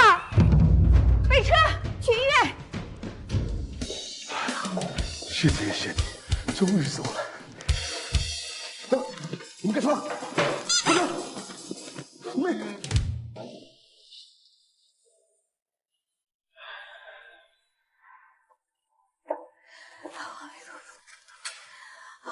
佛保佑，保佑我家简青顺哎顺利利呀，度过这一放心吧，劫。干妈，我给嫂子找的那是最好的医生，你呀就放一百个心，就安安心心的跟着快顺顺请示。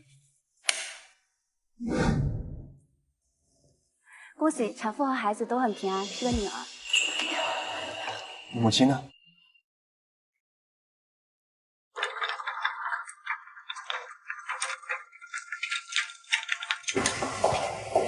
简青，感觉怎么样啊？我想见月儿。你会说话了？你会说话了？妈，他会说话了。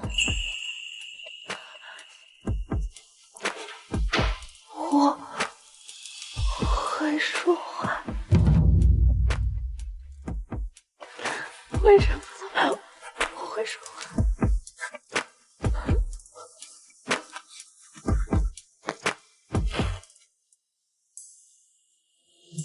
掐指一算，这天降祥瑞，小父亲转世，是大吉之兆啊！夫人只能说话，都是小父亲赐福啊！哎呀，太好了！哎呀，我要烧香拜佛，我要吃素3年。行了，干妈，现在为今之计啊是带孩子，嫂子肯定是带不了的，那责任……韩生，去。对。简青啊，你就好好的养身子。我已让人把你调理身子的食材从国外空运回来了。至于带孩子的事，以后都交给韩生。老傅，你平时不是最讨厌小孩吗？真不像我认识的老傅啊。老夫人，傅寒生还有很多工作要忙，带孩子的事还是我来吧。哪有那么多的工作呀？家里的钱花都花不完，他还想挣多少呀？再说了，家里有那么多的佣人，还怕孩子没人照顾，哪轮得上你呀？哎呀，真想看老夫是怎么带孩子。你给我闭嘴！建清啊，这段时间你辛苦了，我给你准备了一件礼物。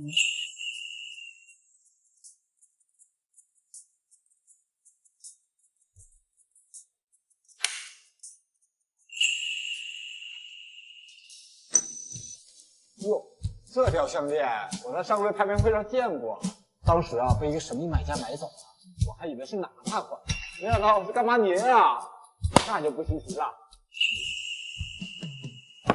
老夫人，这太贵重，我不能收。嗯，现在还叫老夫人？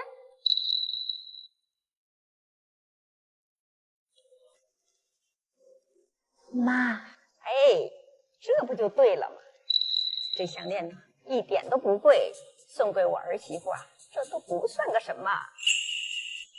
其实生完孩子后，我都没怎么带过孩子，都是傅寒生在费力照顾。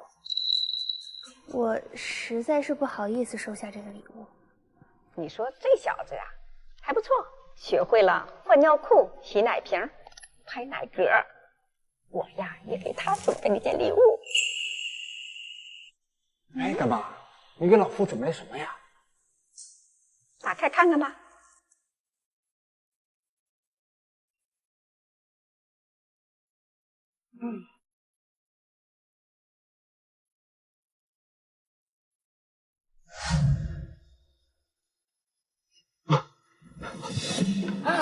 爱老婆的100个守则，如何做一名好爸爸？干妈，您这2本书啊，选得好。老夫，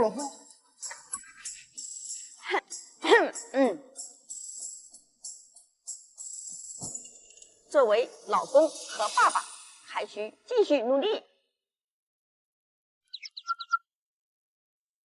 孩子出生已经有3个月了，我是不是也应该完成妻子应尽的任务？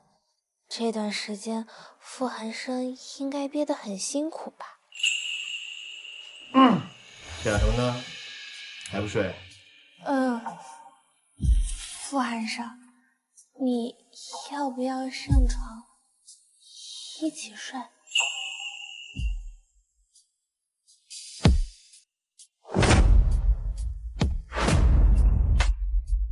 傅太太，你是在邀请我吗？才没有呢，我只是觉得我们已经是夫妻，那我就有义务，分担你的需求问题。比如呢？哎，你别动我啦！虽然已经过了3个月，但是我是个男人，不是禽兽。不急，我慢慢来。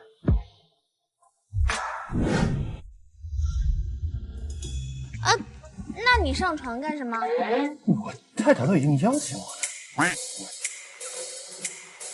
自然不能放过这个机会。我就抱着你，不动你。真的吗？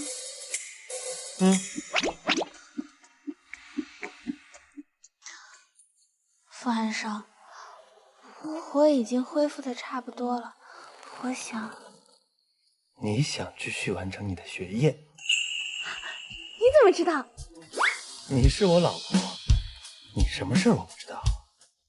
放心吧，入学的事情我跟你安排好了，明天就去。这么快？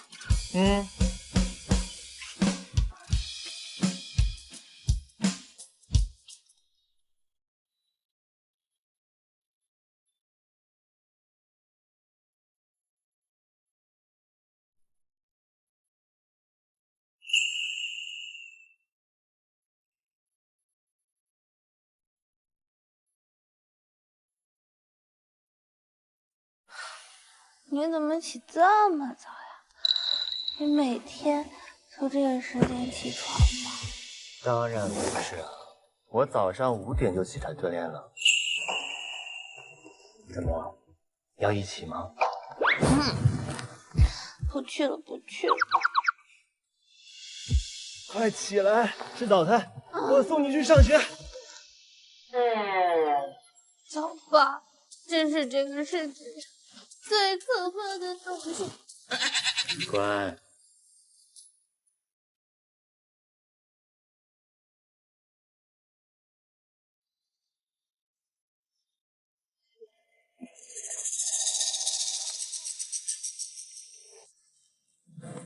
韩胜，我下课了。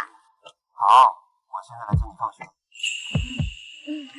怎么感觉我还跟小孩子一样，还要你来接我上下学？那你可得好好习惯，我以后每天都来接你。那个女人是简青，念书的时候怀孕了，生完孩子才继续念书，不然啊，她早就毕业了。还没毕业就怀了男人的孩子，看来她背后的男人不简单啊。听说是为了彩礼钱才嫁给有钱老男人的，这跟卖身有什么区别？还好意思继续在学校念书呢，真不要脸！我们学校的名声就是被这种女人给毁掉的。就是。你们说够了没？没有根据，就在这里空口造谣！你敢这么对婉瑜讲话？婉瑜可是程家的千金大小姐。你一个被老男人包养的女大学生，有什么资格在这里叫嚣？老男人的滋味不好受吧？不过你应该也不会在乎，毕竟你要巴结有钱人。为了成为贵太太呢，别说是老男人的特殊癖好，就是浑身长满疮的赖皮狗，你也很乐意上赶着上吧？你看太不像外甥女儿简青，她为了嫁进豪门，先把她舅舅给打了呀！为了巴结有钱的老男人，连自己的亲人都不顾，你这种人还有什么是干不出来的？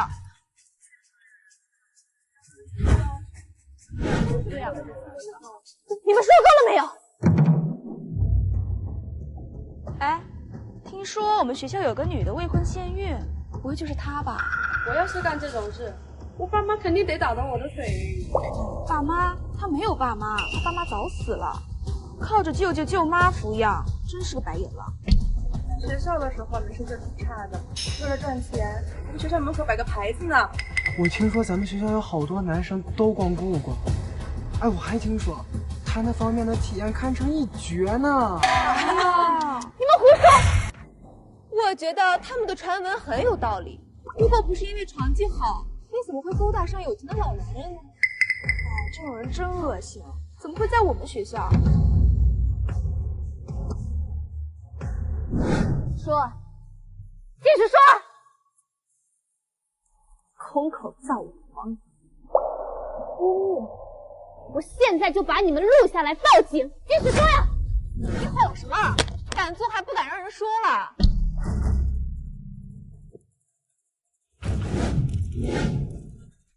你怎么会有这个项链？这可是收藏级别的钻石，怎么会戴在你脖子上？还给我！这个项链价值8位数，连我都买不起。你戴的是假货吧？他戴的是假货。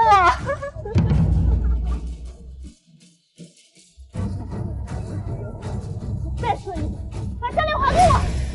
难怪会巴结有钱老男人，原来是虚荣心作祟啊！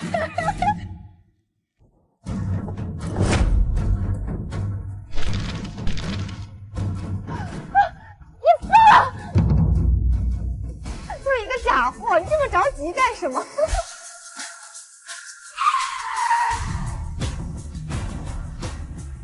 哎，哪来的豪车呀？还是连号？是哪个大人物？婉瑜，会不会是你爸来接你来了？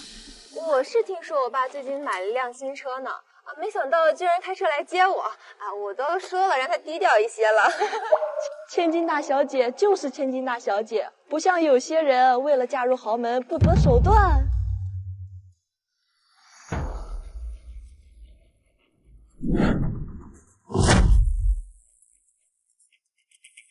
婉瑜，你爸这么年轻，这么帅啊！他不是我爸，他是傅寒生。青青，你没事吧？我没事，就是妈送我的钻石项链被弄坏了。这条项链一定很贵吧？这些都是身外之物，你没事就好。婉瑜减轻后面的男人竟然是傅寒生，那完了！他要是知道我们这么说他老婆，那我岂不是死定了？婉瑜怎么办？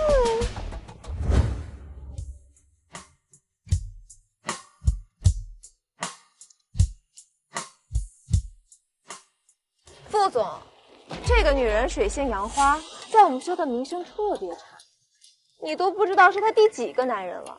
被这种女人缠上，小心得病了。你是谁？我父亲是程氏集团的总裁，和恒泰一直有合作。我呢，是最看不上这种上不了台面的东西。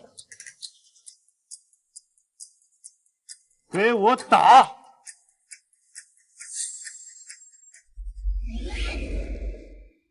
你们干什么？你们干什么？你看我！你们干什么？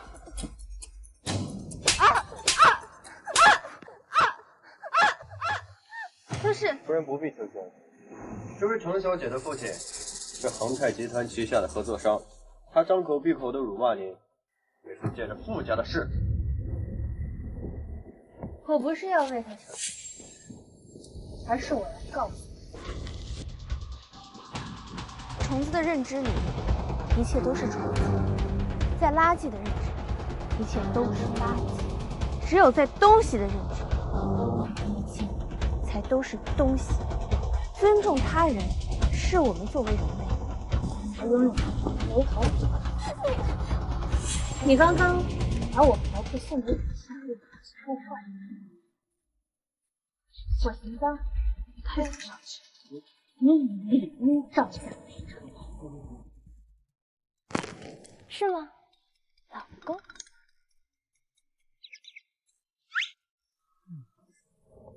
老婆说的对。不行的，副总，我没钱，我赔不起的。那就大张欠条寄到程家，顺便取消与程家的所有。不行的，副总，我爸会杀了我的，我不行的，副总。那也是你自己的事儿。老婆，我们走。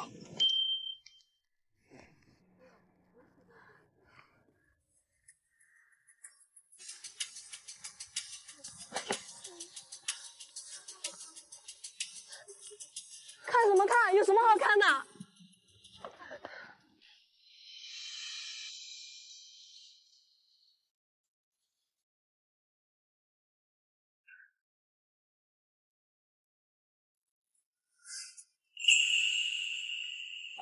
傅寒生，我没受伤，你来的这么及时，我怎么会受伤呢？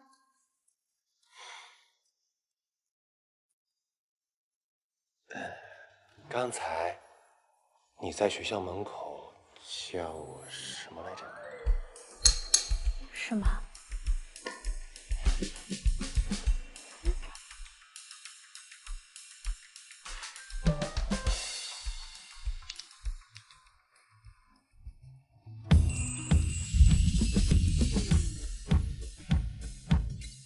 唐景跟他女朋友谈恋爱的时候，他女朋友一口一个老公，一口一个老公，可羡慕了。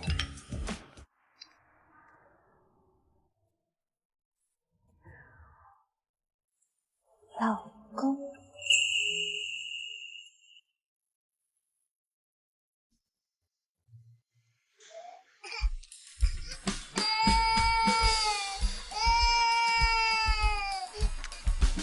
该去哄宝宝睡觉喽。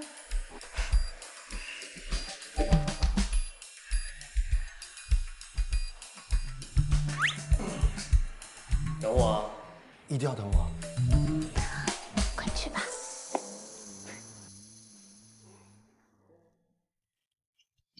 是他的电话，万一有什么重要的事呢，我还是帮他接一下吧。韩生，我要回来了。怎么不说话呀？是知道我要回来了，高兴的说不出话了。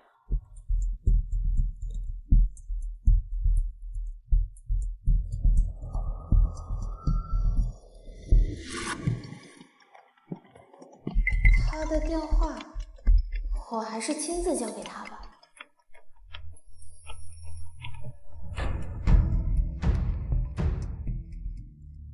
我伺候了那么多的雇主，这有钱男人我还没见过忠诚的，哪个不是吃着碗里的，看着锅里的呀？也不能这么绝对吧，我觉得副总就挺好的呀。就算没有，那男人心里都有个白月光，原配没法相提并论。再胡说八道，叫老夫把你全赶出去！嫂子，你别听他们胡说。有钱男人真的会变坏，忠诚对于你们来说就这么难吗？像我长那么帅，只谈一个女人，那多没意思。哎，嫂子，我说的是我又没说老傅。哎，嫂子，哎。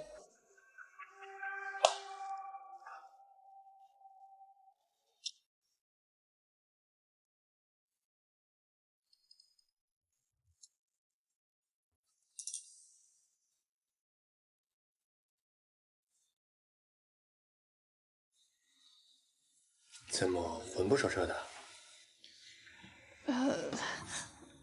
刚刚有一个电话，我想可能对你挺重要的，我就把它拿进来了。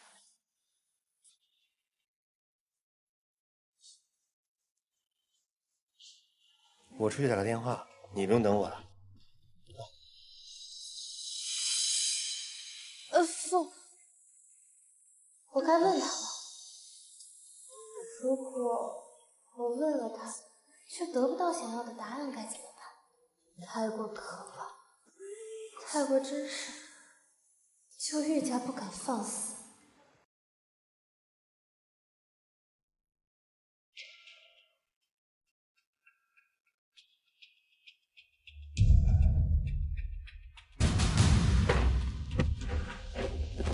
我要打算好好一些。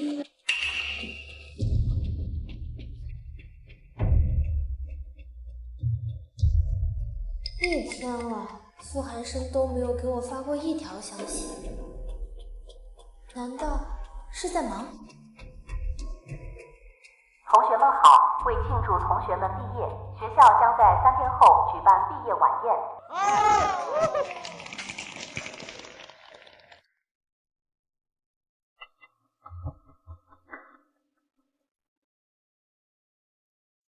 我记得上次毕业典礼还是7年前啊，今年学校怎么突然举行毕业典礼？你不知道吧？娄学姐回来了。是那个全科第1，后来出国做科研的娄新月吗？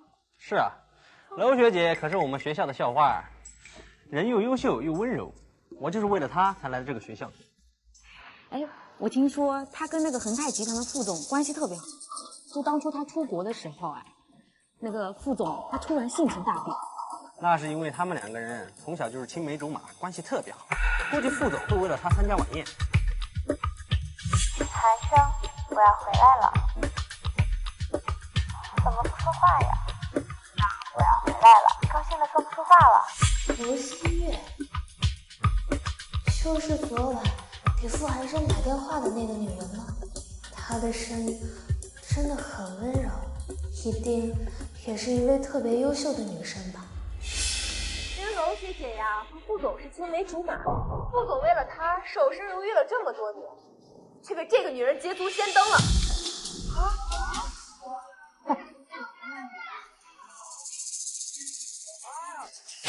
怪不得书都不念了，非要生子呢。娄学姐人长得美，成绩优异，这次回国肯定是知道副总要结婚了，专门回来收拾她的。等娄学姐一回来，这个女人就等着被扫地出门吧。看他还怎么叫嚣。我相信傅寒生，他一定不是这样的人。这次的毕业晚会，妈给你准备了很多套衣服。举办毕业晚会的事，他为什么会知道？这次的毕业晚会是我让学校准备的。这个，我先过去一趟，妈在里面等你呢。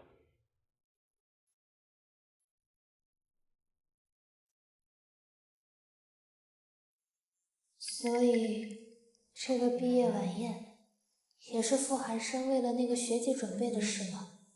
因为是他准备的，所以他知道。哎，宝贝儿，快来！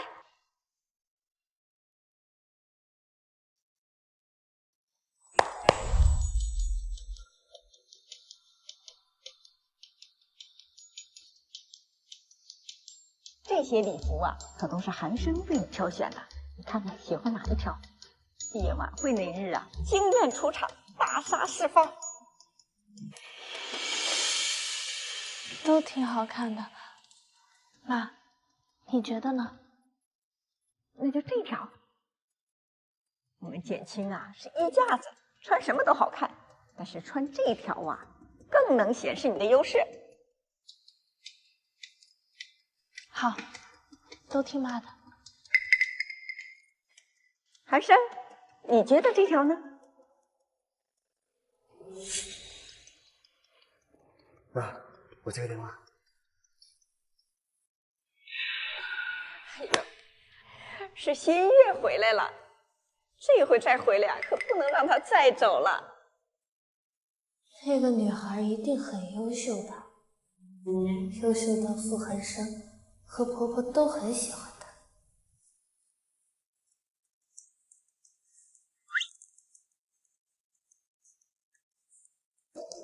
看来傅太太今晚是要把我赶下床。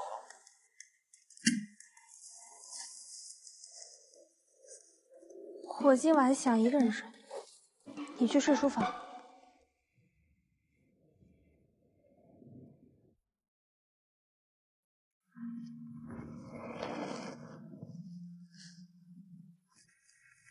从接你下课到现在，你一直心情不好。你有什么心事可以告诉我，我是你的丈夫，别一直背在心里。我该怎么开口？如果那个女人真的是他一直心心念念的青梅竹马，那我有什么资格生闷气？毕竟我和他的婚姻是个意外。你是想问那天电话里那个女人吗？他知道。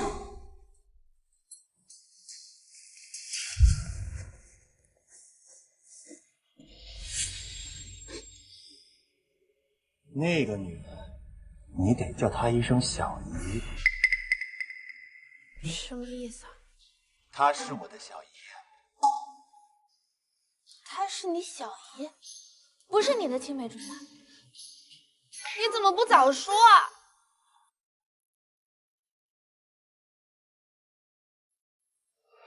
好了，都是我的错，怪我没有从你过。对不起。都怪你，就怪你！我接到那通电话的时候，我心里想了10000种可能。我以为，或许你真的对他有感情，而我，只是因为孩子，半推半就的傅太太。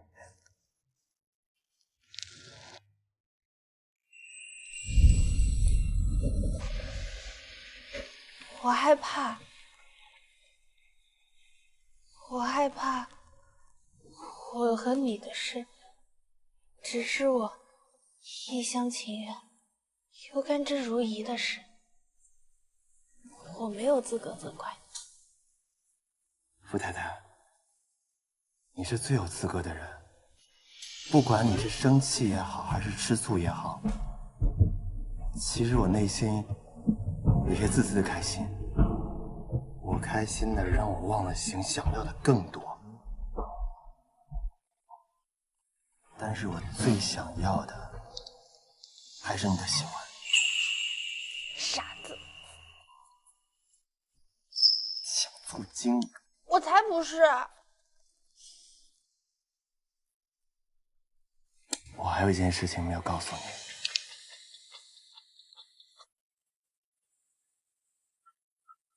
傅太太，心事儿。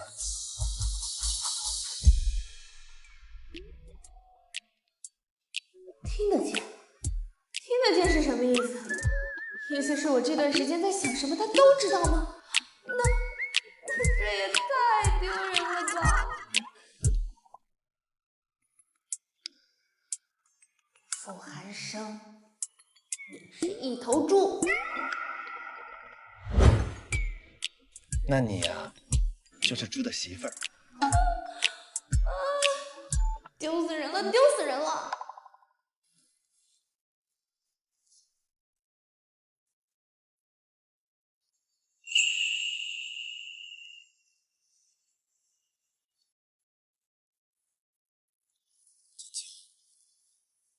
我想，一定是岳父看你过得不好，才把你送到我的身边，让我听到你的所有委屈和心伤。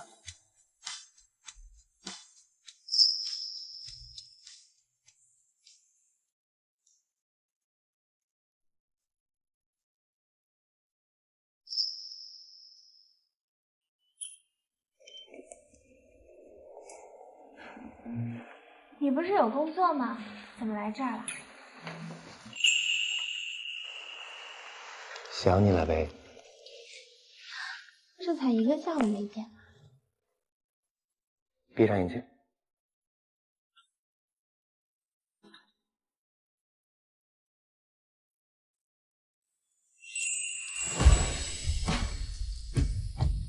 好了。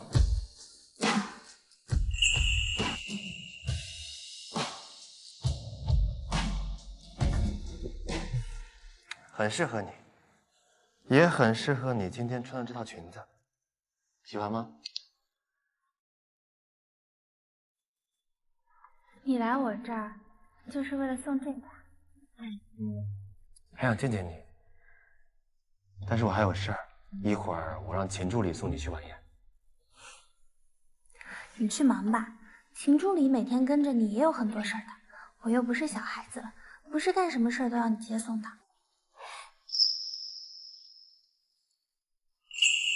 那我走了。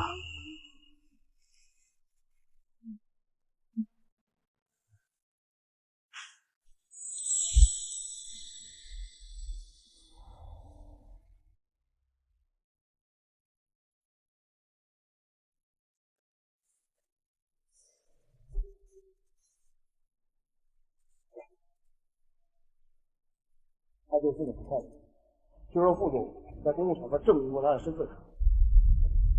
靠怀孕攀上副驾，估计也没什么好手段吧？别说了，上次晚一在学校门口说了他几句，就被副总打好几下耳光，脸都打肿了。怕什么？娄学姐一来，她傅太太的位置就到头了，谁还会逼由她呀？简青，如果你要跟我道歉的话，那现在还来得及。没错，婉瑜那天可是因为你吃了不少苦，今天你都要原模原样的还回来。我为什么要道歉？你还敢这么跟我说话？等娄学姐回来，我就把你赶出傅家，我看谁还愿意为你撑腰。哎，副总和娄学姐来了，快看！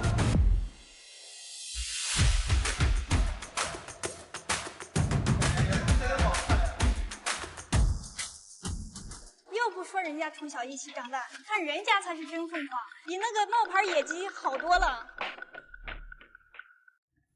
她就是小姨，好年轻啊，怪不得大家都把她当做了傅寒生的心上人，确实很美。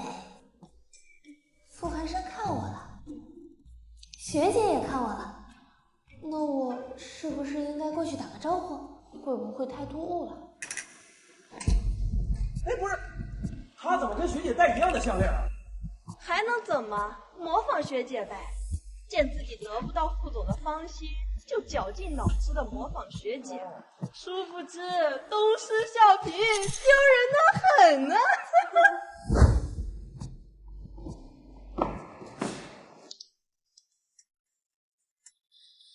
你就是简青，你好，我是罗新月。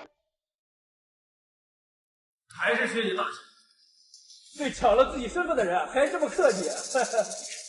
学姐，我是你的粉丝，我特别喜欢你。在学校的时候，也听到了好多关于你的传闻呢。这个女人啊，就是副总的老婆，靠怀孕上位的。见你要回国，故意选了一条和你一模一样的项链，但是根本就不如师姐的1/10呢。是吗？那我要谢谢你提醒我了。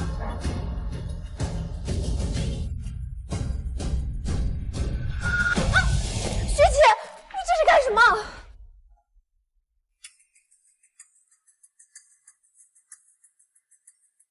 我们简青戴什么项链，需要你这个八婆议论？他脖子上的这条项链是我送给我外甥媳妇的见面礼。我们关系这么好，戴一样的项链怎么了？你是他？这怎么可能？小姨，是他小姨。你怎么会是副总的小姨呢？我知道我年轻又漂亮，再有一个这么优秀的大外甥，不意外吧？学姐，对不起，我不知道。说的话我很不喜，所以我决定好好惩罚你。拖下去，开除学籍，永不录用。学姐，我好不容易才考上的学校，学姐不要，学姐。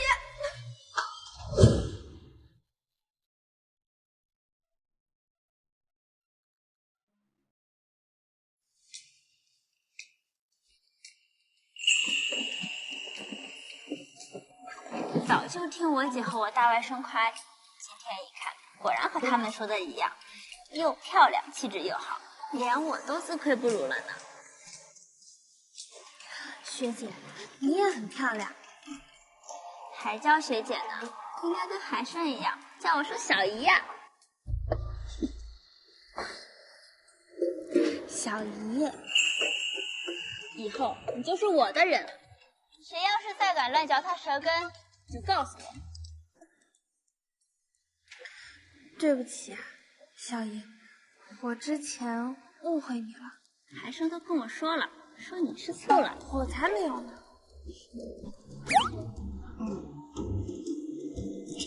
唐景也有病，跟你说那些不该说的，害你胡思乱想。哎，我不是故意的嘛，我老夫跟我不一样。确实不一样。他呀，是个不检点的人。老夫，你他这种人呀，不多交点女朋友就彰显不出来自己的身份。他就是新社会时代进步里的蛀虫，灯红酒绿下即将变成中年油腻男的储备军。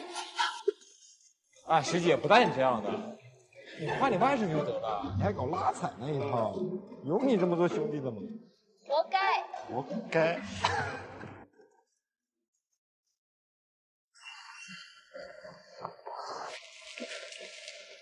简晴，你是我外甥媳妇儿，这个商场内所有你喜欢的随便挑，我买单。那怎么能行？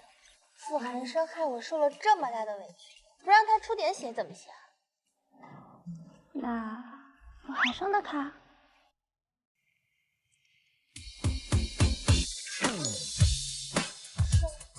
放。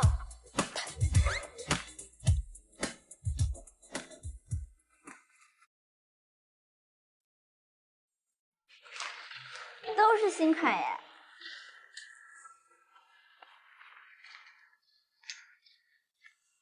这件，这件，还有那件。如果喜欢的话，我们有专门的模特为24小时。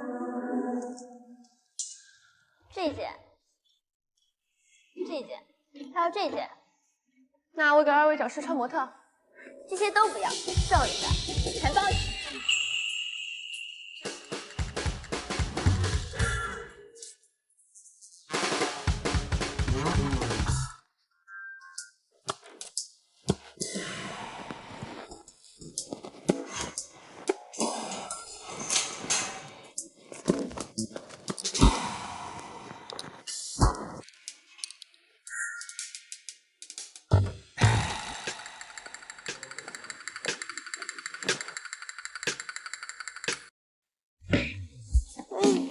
不行不行，这太暴露了。听我的，我有经验。宝贝，虽然傅寒生是个正经人，但夫妻之间需要点润滑剂。这些他不是我风格。我知道，但这不就是反差感？男人嘛，最受不了的就是反差感。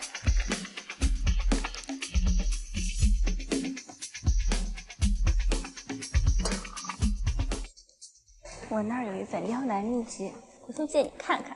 我可是用它虐杀了无数男人的。真的？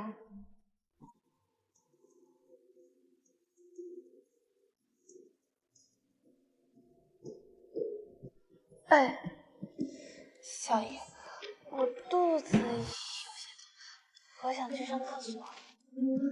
好，我陪你去。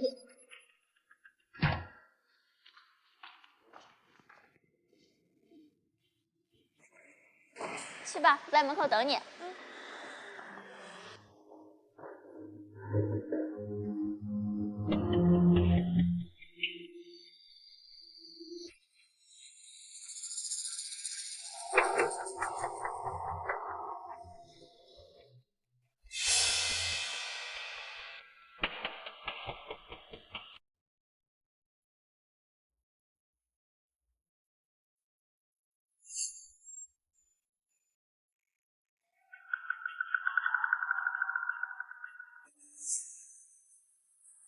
是你？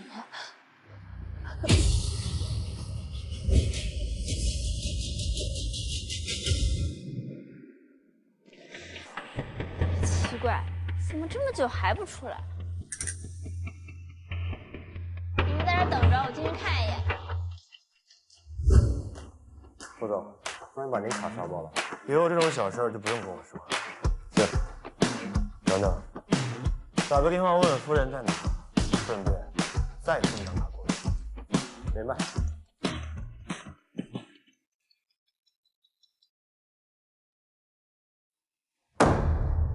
你说什么？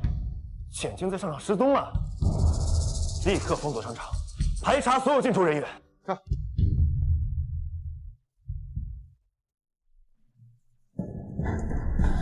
快找人！等一下，打开！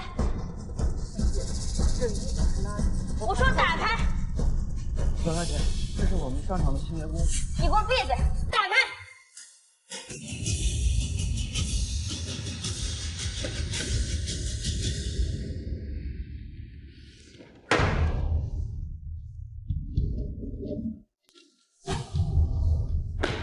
人呢？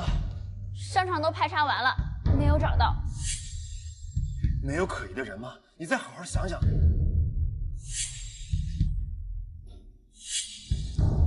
有一个人非常可疑，他明明最早从洗手间出来，却是商场最后一个走的。通知所有人，给我找！是。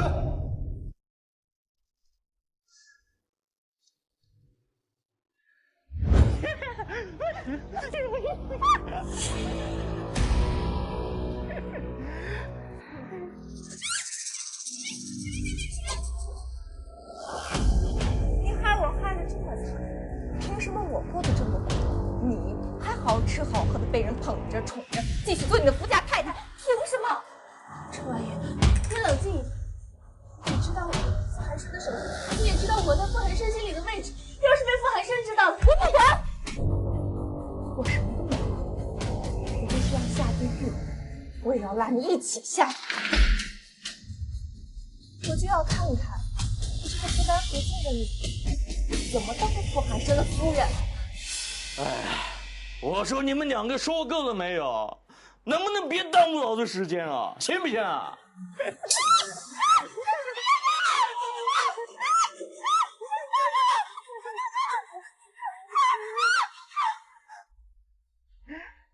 这是20万，事情办好后把视频发我。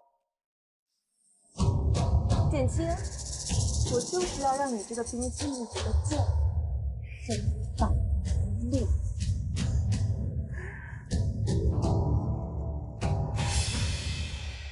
你明明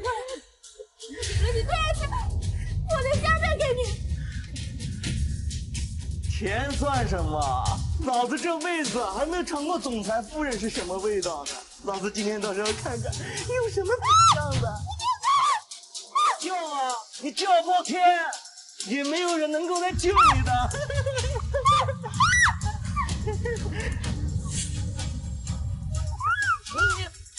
没人能抵挡得住这随情药的药效。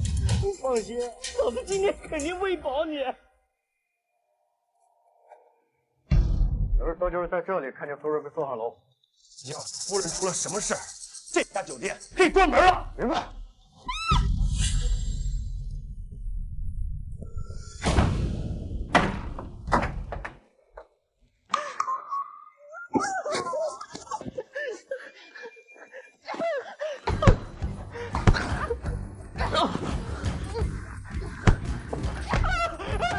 别打了！别打了！简青，你没事吧？你怎么才来呀？我的太太睡了，睡了！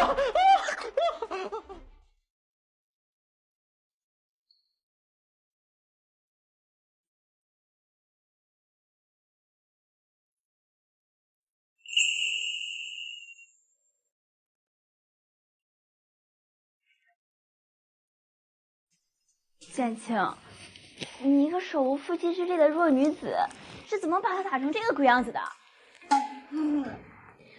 我亲他下边，他就动不了。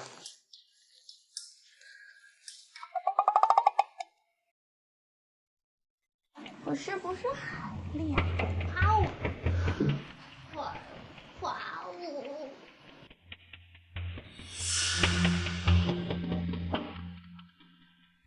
是催情药，夫人被人下了重剂量的催情药，看这个情况，估计是副作用。我刚刚推他下边，然后他就……简青，录像机记录下来幕后支持人的脸，是程家的千金。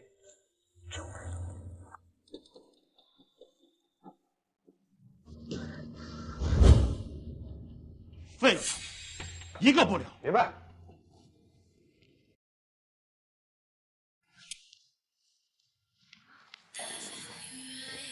我好热，我想脱衣服。简青，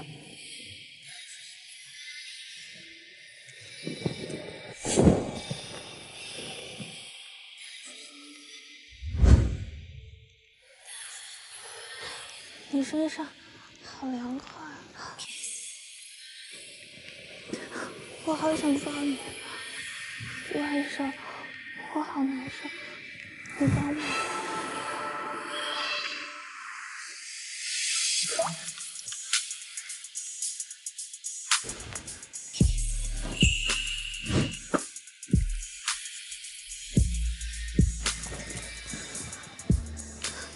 我帮你。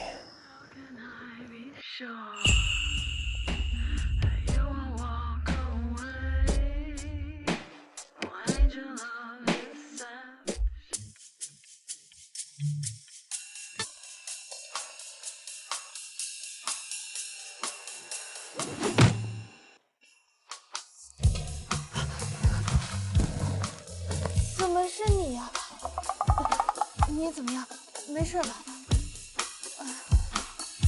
我还以为是昨天欺负我的混混。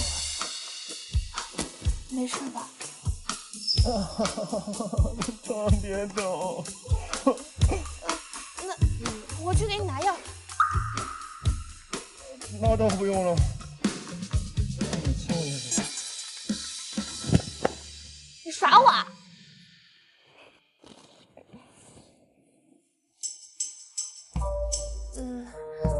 昨天是不是你救的我呀？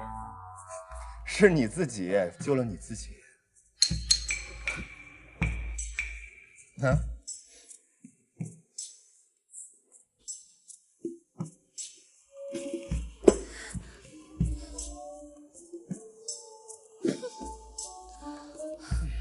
我怎么会这个样子呀？没想到夫人平常跟个小白花一样，私底下竟然有这么蛮横的一面。我被下药以后，是不是很狂野呀？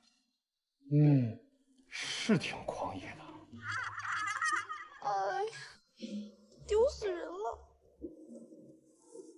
但是我很喜欢，要不再来一次？你刚刚打疼了我，你还没亲我来着。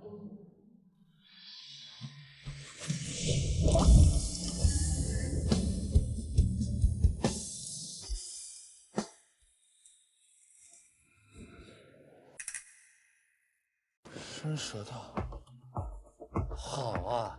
你居然学会了伸舌头，谁教给你的？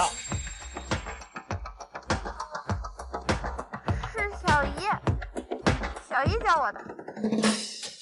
你要是不喜欢，我以后就不了。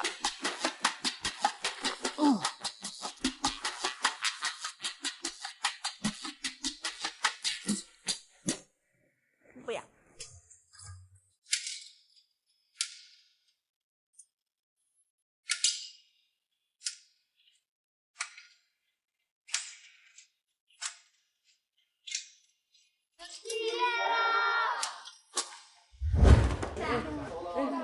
拜拜拜拜拜拜。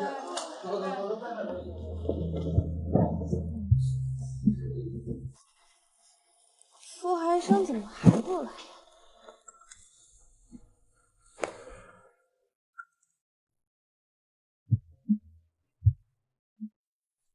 他在搞什么鬼？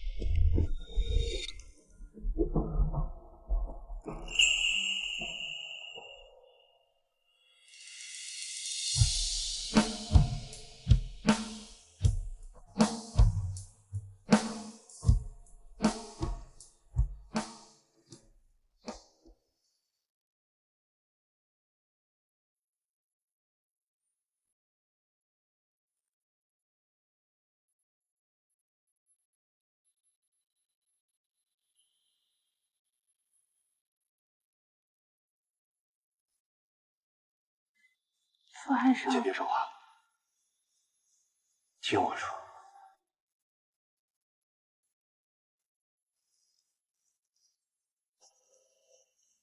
天晴，在遇见你之前，我以为我不会有任何的情绪波动，但是你拉住了我的手，把我从一滩死水中拉了出来。你笑的时候，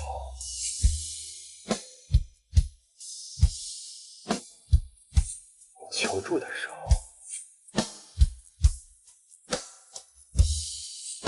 你委屈的时候，无时无刻不牵动着我的心。你做好跟我携手一生的准备了吗？曾经我以为我的命运会被田德军夫妇所裹挟，一生不得安宁。但是命运把你送到了我的身边，我有些幸福的得意忘形了。